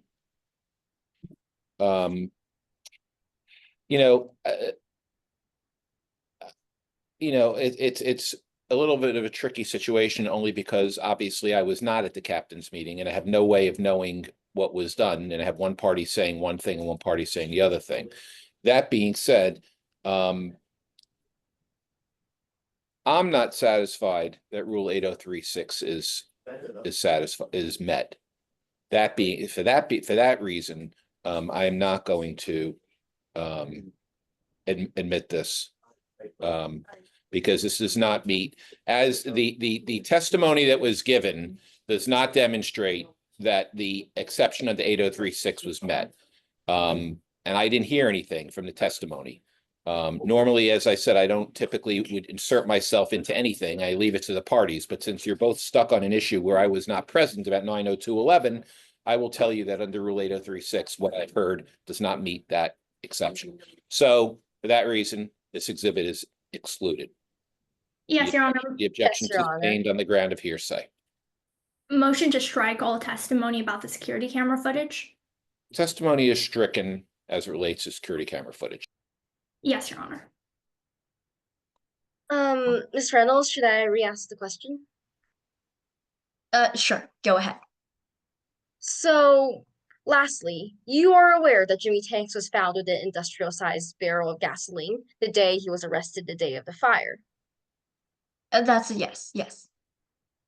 Thank you for your time today, Ms. Reynolds. I have no further questions at this moment. Any redirect examination, Ms. Lowe? No redirect, Your Honor. All right. May Reynolds step down. With that, Ms. Reynolds, you're excused. Thank you. Does the defense have any other witnesses? Yes, Your Honor. Defense would like to call Miss Jordan Parks to the stand. Okay. Please proceed. Yes, Your Honor. Good evening, ma'am. Please introduce yourself to the members of the jury. Hello, my name is Jordan Parks. Miss Parks, where are you from? Well, I lived in Little Hamlet most of my life, but there was this whole big thing about poison, so I recently moved to Willow, a much quieter city, around 2.5 hours away by drive. Miss Parks, at Willow, what do you do for a living? I work at only the best store ever, Nuts and Bolts. You should really stop by sometime. We have a 75% off deal on all ladders. Did you get that? All ladders, 75% off. And I do get a bonus if you buy. Did get that deal off. Where is Nuts and Bolts? It's a hardware store between the two cities of Willow and Little Hamlet. So, ma'am, how's business going for you there? Business is doing okay. We get some customers here and there right now, but all I know for a fact is I just love my job. Oh, ma'am, why do you say that? It's just so amazing working at Nuts and Bolts. I remember my very first customer, Jimmie Tanks. He came in the store twice, I believe. In fact, I remember a lot of my customers. Who else do you remember? Bertie Darrow came in once. Well, ma'am, let's talk about the first encounter you had with Mr. Tanks. What was it like with him? Well, I was just over the moon, happy to see my very first customer here at Nuts and Bolts. I went up to him, asked him if he needed any help, but she said he just wanted to look around the store himself a little bit. So what did Mr. Tanks buy from your store? He bought some rope, cloth, gasoline, and an American flag. Did Mr. Tanks ever tell you why he needed those items? He did. Jimmie said he was going camping during the 4th of July and needed some supplies for that. Moving on, ma'am, let's talk about that second encounter you had. When did you meet Mr. Tanks for the second time? It was roughly 3 weeks later on July 1st, and that was the last day we'd be open before Independence Day. What did Mr. Tanks need from Nuts and Bolts this time? This time, Jimmie needed gasoline, but sadly, we were completely sold out that day. So, ma'am, what happened after you told Mr. Tanks that you were out of gasoline? Well, like a responsible member of Nuts and Bolts, who always helps a customer out, I called another hardware store to see if they were open and if they had gasoline, and luckily, they did, so I gave Jimmie some directions and pointed it out on the map. So, ma'am, where is that other hardware store? It's located in Little Hamlet. Moving on, ma'am, let's talk about your encounter with Miss Bertie Darrow. How did you get to know Miss Darrow? It was on June 25th, just a little before we closed. What did Miss Darrow need from you? She wanted supplies for a paint job for her house. So she got a bit of paint, paintbrushes, and a lot of paint thinner. How much paint thinner did Miss Darrow buy? Oh, she bought 2 pretty large cans of paint thinner. I mean, the amount of paint thinner Bertie bought, well, to me it looked like a bunch. So did you do anything after Miss Darrow bought that paint thinner from you? I mean, I just did my job, like I always do, really well if I do say so myself, and told Bertie some safety precautions that we always give out to our customers here at Nuts and Bolts. I told her about the paint thinner, but unfortunately she interrupted and yelled at me, so I wasn't able to finish telling her everything.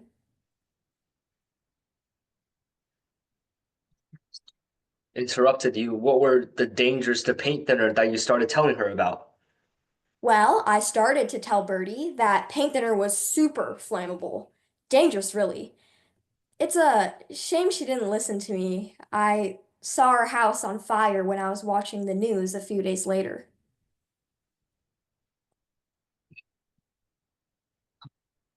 You saw in the news. What happened after you heard of the fire? Well, the next day, I was just cleaning up the store, organizing the shelves, cleaning up the register, when this fire marshal came in and asked for me to open up the store, even though we were closed at the time. So, ma'am, did you open up the store for the fire marshal? Yep, I did. What did the fire marshal want from you? Well, he just asked a ton of questions about Jimmie and Bertie, so I showed him the receipts from both Bertie and Jimmie's transactions. What happened after the fire marshal asked you those questions? He told me that Jimmie Tanks might have been the one to set the fire.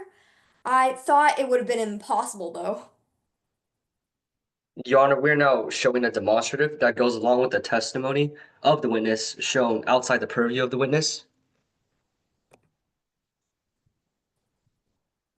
Tech, if we can get that up. Thank you.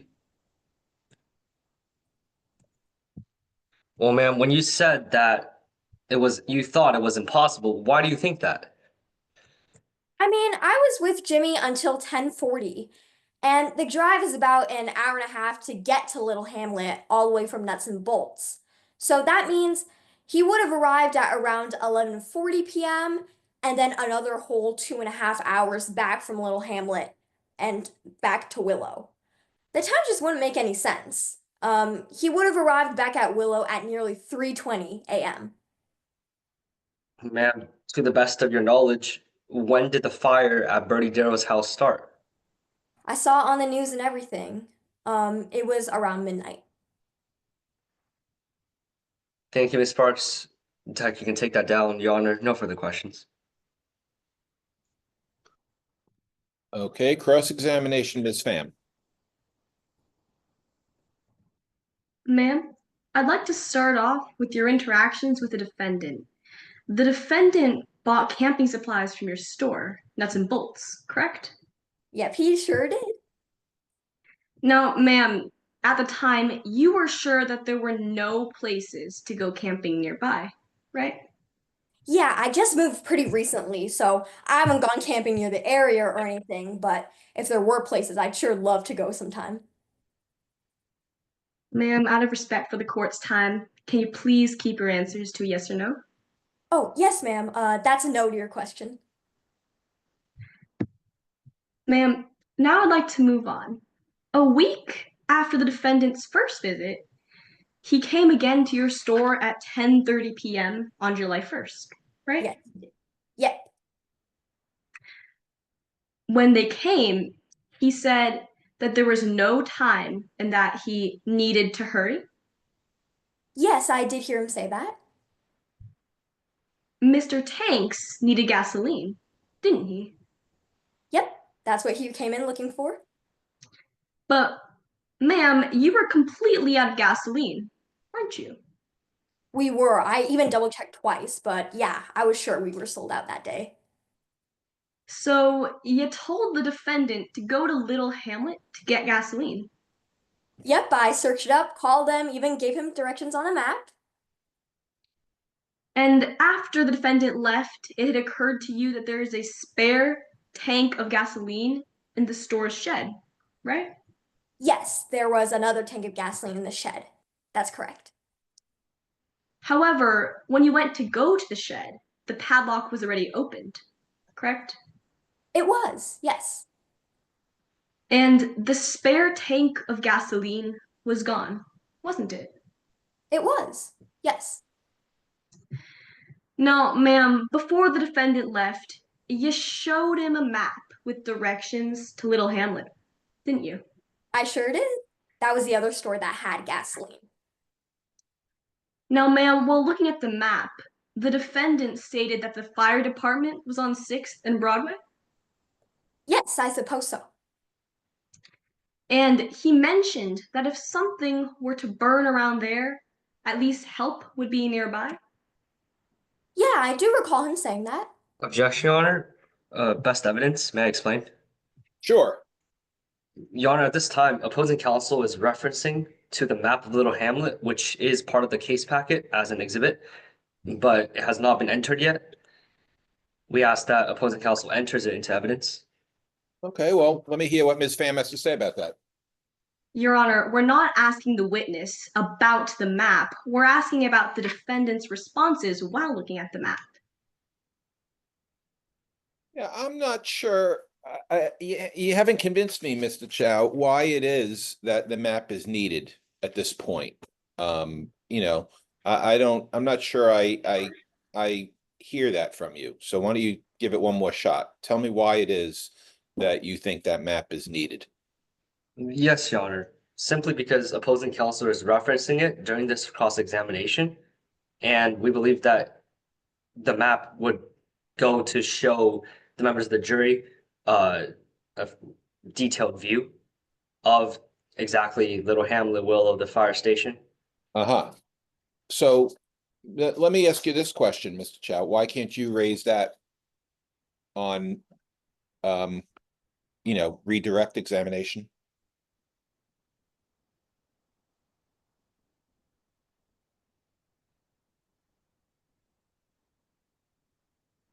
Your Honor, because having a map showing where the location of 6th and Broadway and the fire station is not crucial or important to the defense's case theory. Okay, then I'm not sure why you're objecting in the first place. So the objection is overruled. Continue, Ms. Pham. Yes, Your Honor. Yes, Your Honor. Ma'am, I'll re-ask the question for you.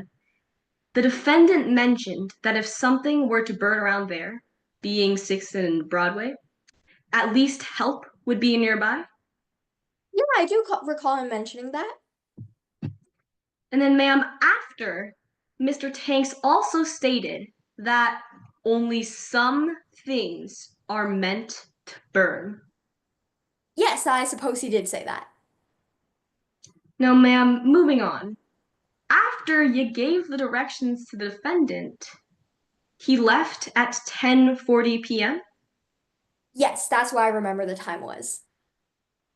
But you didn't see Tank's car pass by your store? No, not immediately. I don't think so. I see a lot of cars passing by, so I'm not sure if I missed him or something. Ma'am, is this a yes to my question? Yes. No, ma'am, this struck you as odd because there's only one road, right? Yep, that's true. Now, moving on to the timing of the defendant's trip to your store. It's a 2.5-hour drive from your store to Willow, correct? Yep. The defendant came to the store at July 1st, 10:30 p.m., correct? That's correct. However, if he had went to Little Hamlet to get gas, the trip back to Willow would have taken longer, right?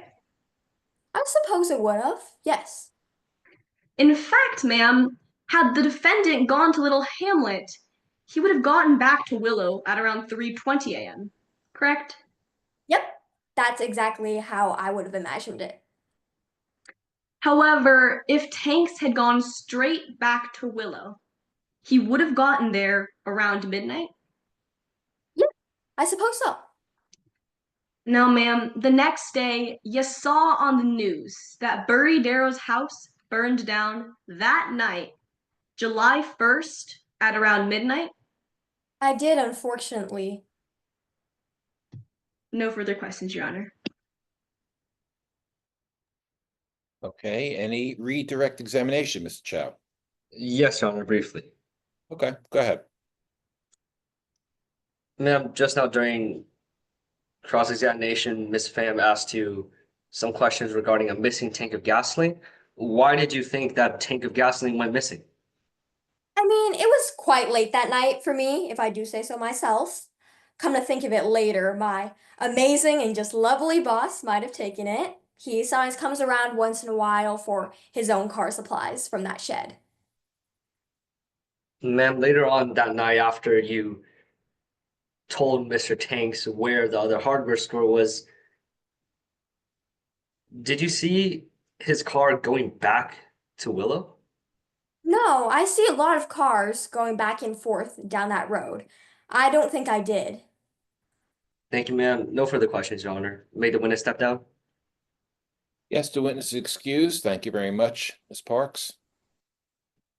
Your Honor, defense rests our case in chief. Okay, the attorney's prepared to proceed at this point to closing arguments.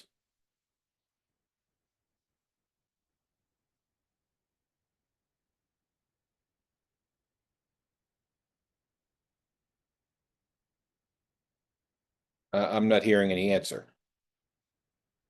Yes, Your Honor. No, I don't know if you people normally would take a break or want to take a break, or if you're ready to just go on ahead. Your Honor, I believe that would be up to the prosecution as they'd be presenting first. Okay, well, it's up to everyone that agrees like nice, friendly lawyers. Do you need to take any kind of a break, or are we ready to proceed to closing arguments? Let me ask both lawyers. Your Honor, the defense would prefer a 5-minute break if time allows. Okay, Ms. Hahn, is that okay with you? Yes, of course. Okay, then we'll do that. Okay, it is 59 minutes after the hour. So we'll go to 4 minutes after the next hour. So it will be 11:04 Eastern time, and we'll pick it up, okay? Sounds good, Your Honor. Very good.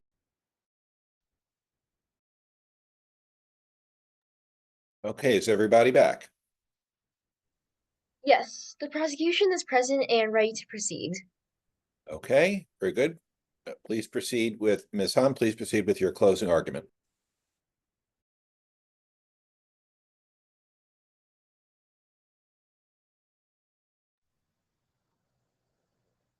Permission to proceed, Your Honor? Please go ahead. May it please the court. His fury fueled the fire. 3 years ago, the defendant went to jail for theft. 3 years ago, the defendant, he lost everything.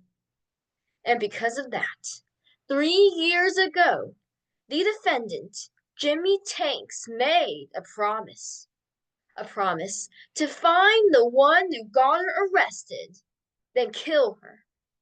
Well, members of the jury, here we are, 3 years later, right as the defendant gets out of jail. Miss Darrow, the one they threatened to kill, has their house go up in flames and her life nearly lost. Jimmie Tanks tried to fulfill that promise. He tried to kill Miss Darrow. His fury fueled the fire. Today, the prosecution is charging the defendant with arson and attempted murder. What that means is that we had to prove that the defendant purposely and knowingly burned down Miss Darrow's house and that they attempted to end Miss Darrow's life. As the prosecution, we had the burden of proof today. We had to prove these two things to you beyond any reasonable doubt. A burden we embraced since the beginning. Now, that doesn't mean you can't have any doubts. but that you must believe Jimmie Tanks intentionally burning down Miss Darrow's home is the only reasonable conclusion. Members of the jury, we have met this burden today. We've proven Jimmie Tanks burned down that house beyond any reasonable doubt through 3 key facts: the fury, the fuel, and the fire. First, the fury. You see, members of the jury, the defendant and Bertie Darrow were never on good terms. In fact, they've had bad blood since high school. As you have heard today, on February 26, 2021, exactly 3 years before, the defendant was caught stealing from a pawn shop by none other than Miss Darrow. By doing the right thing despite a hesitation, she turned the defendant in. And 3 days later, the defendant promised Miss Darrow, "You're going to pay big time when I get out. I'm going to kill you." Next, the fuel. Now, both sides called up an investigator to the stand, and they agreed on something very important. Both investigators agreed that the cause of this fire was almost certainly arson. But there was one thing the defense's investigator disagreed with us on: the accelerant. They claimed that the fire spread due to paint thinner, but members of the jury, that investigator showed up hours late to the scene. As you have heard, gasoline is a highly volatile substance, one that evaporates quickly. It's no wonder they found nothing but old paint thinner. Members of the jury, the only reasonable explanation is that this was intentional, and the gasoline was the cause. So, where did that gasoline come from? That brings us to my third point: the fire. As you have heard today, the defendant was released from jail just weeks before the incident. Security footage caught a figure on the victim's property pouring liquid on the scene, a figure that their expert can't deny isn't Jimmie Tanks. And that same day the footage was taken, Bertie Darrow, the one the defendant swore they would kill, is engulfed in flames. And where is the defendant? They're found at home pouring gasoline into an industrial-sized barrel. Members of the jury, this is no accident. This is no coincidence. The defendant tried to fulfill their promise by setting fire to Miss Darrow's home, hoping she would be burned alive. Members of the jury, we have more than met our burden. We have shown beyond any reasonable doubt that Jimmie Tanks poured gasoline all over Miss Darrow's home, that they set fire to that home, and that they wanted her to burn. Members of the jury, in a moment, you'll be given the chance to look at all the evidence we brought you today and to rule. When you do, you'll see that there's only one verdict that delivers the justice Bertie Darrow deserves, because his fury fueled the fire. Find the defendant guilty. Thank you. Okay. Thank you, Ms. Hahn. All right, let's hear the defense closing argument. Yes, Your Honor.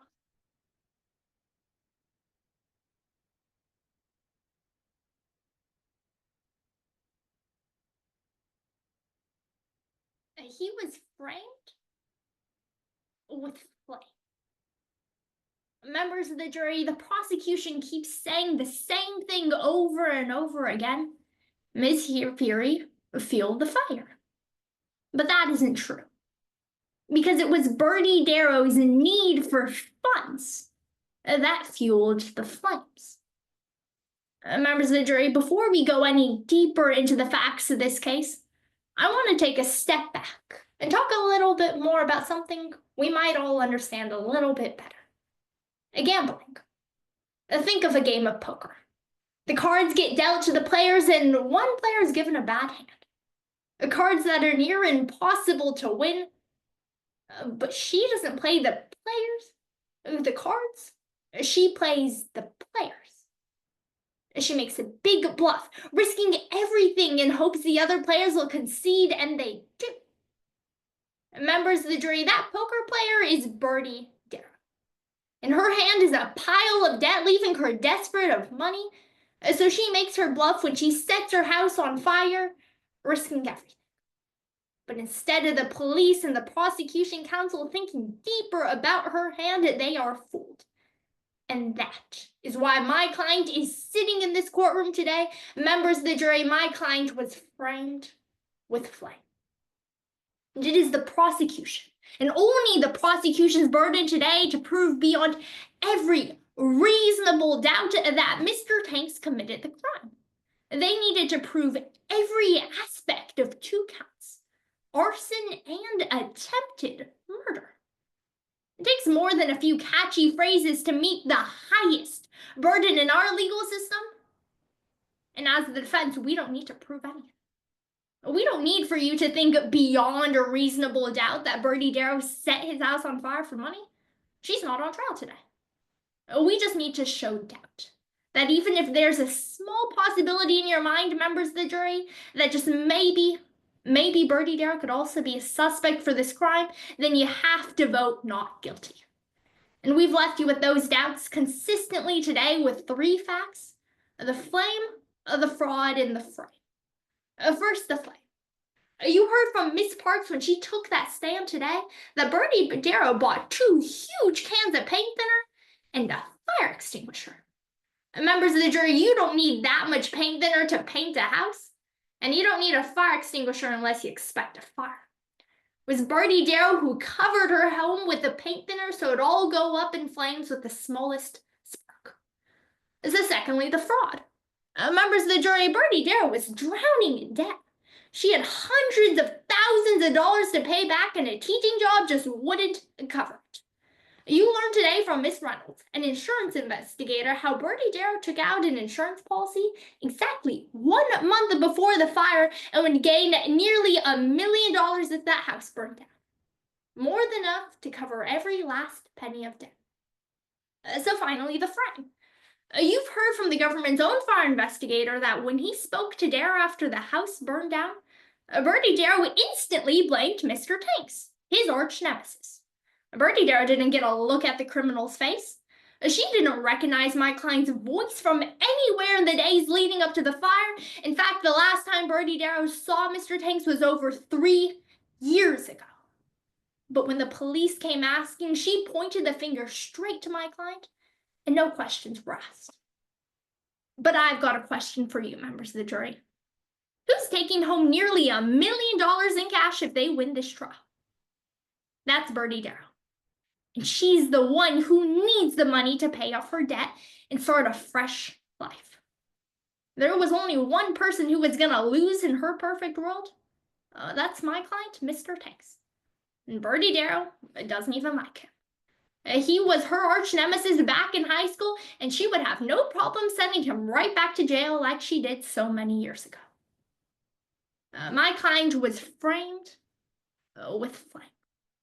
And Ms. Hahn kept talking about 3 points this entire trial: fury, fuel, fire. Let's walk through them one by one. First, the fury she mentions. Ms. Hahn could not stop going on about Mr. Tanks' motive, but she forgot to mention Bertie Darrow's motive.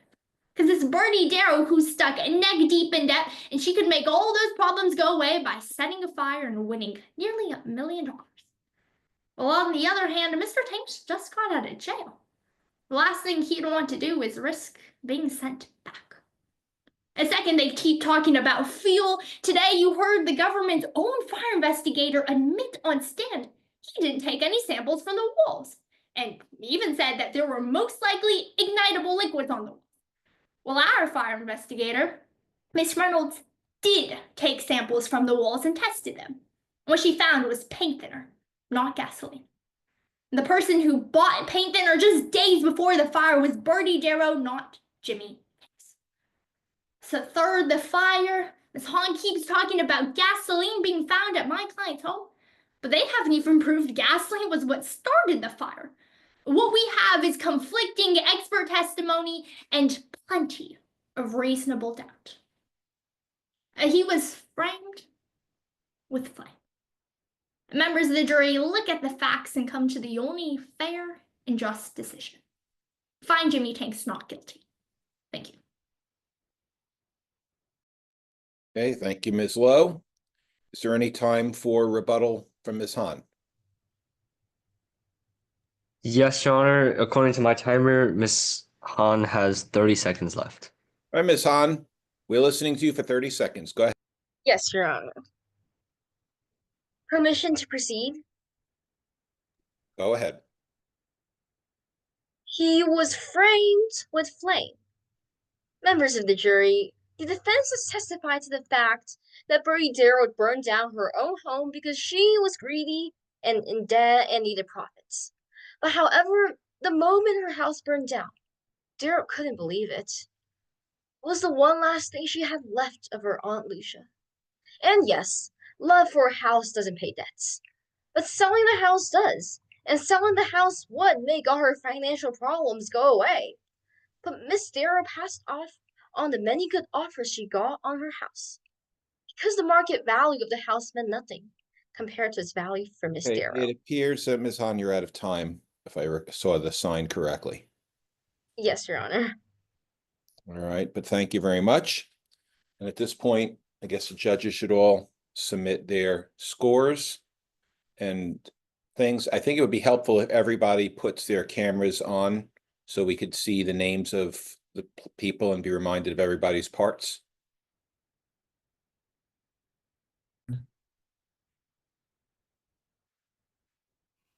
All right, everyone, that was a great round. I loved the witnesses, especially. There were a lot of fun portrayals and great back and forth on the objections. I think one thing that, like, one piece of advice that I'll give for attorneys is just make sure that you have all parts of the rules down for the evidence that you want to enter, because some of the rules that we were citing had like a bunch of different prongs that you had to meet. And then one piece of advice for witnesses is just remember that you don't have a stake in the case on cross, so don't argue in places where you don't need to.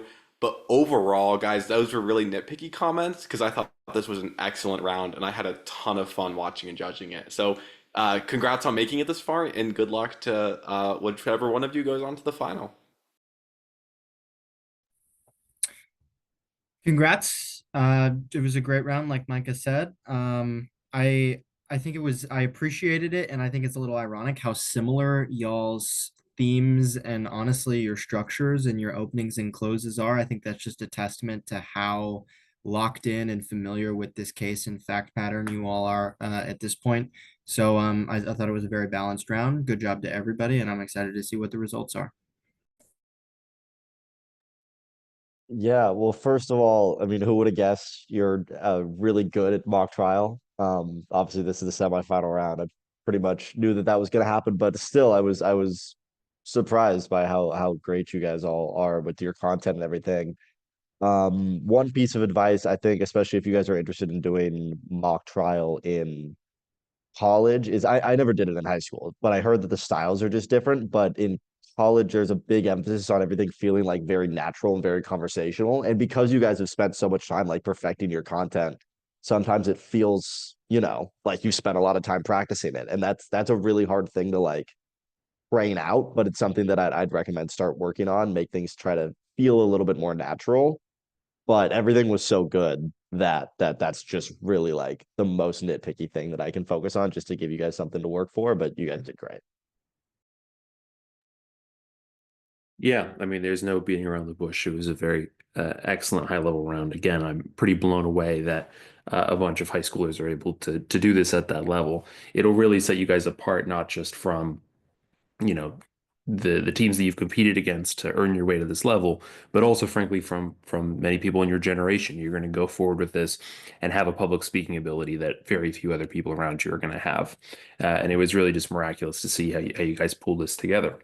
I think if I had one takeaway from the entire round, I think it would be never underestimate just how obvious you need to make things for us to get everything.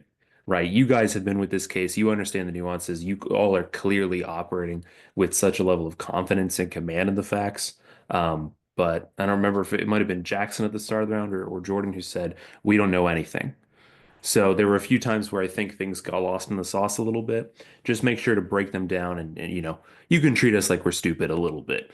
It's all right. It's understandable. But other than that, it was absolutely phenomenal. And I was truly, truly impressed by all of your abilities and the talent that you showed today. Yeah, just to reiterate what all of the other judges said, it was a really great and fun round to watch. You guys all did amazing.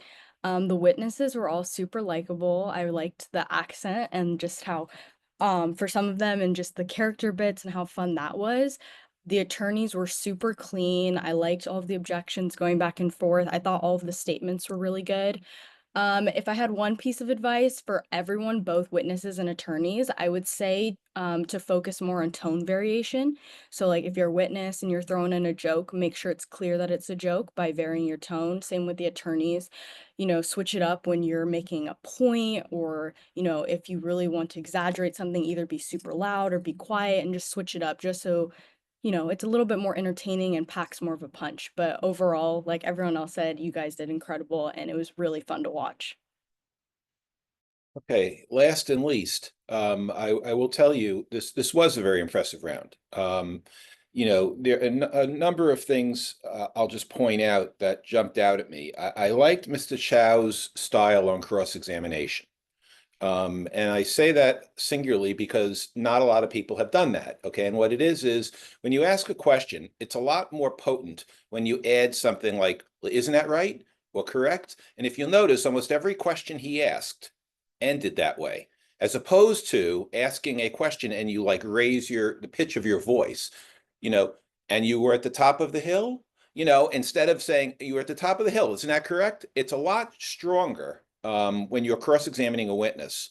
At least I found it that way in practice, when you punctuate the ending with a question. And he seemed to do that consistently, and it jumped out at me, and I liked it because he was one of the few people that did that. I also liked his 403 objection, but I got confused. Now, I was, in fact, a juror, believe it or not. So I got called to be on a jury in Freehold, New Jersey, because they probably ran out of any kind of objections, and they was stuck with the bottom of the barrel. And I sat for a 3-day trial. So I got an inside look at how some jurors think, and they do care very much about where they're going for lunch.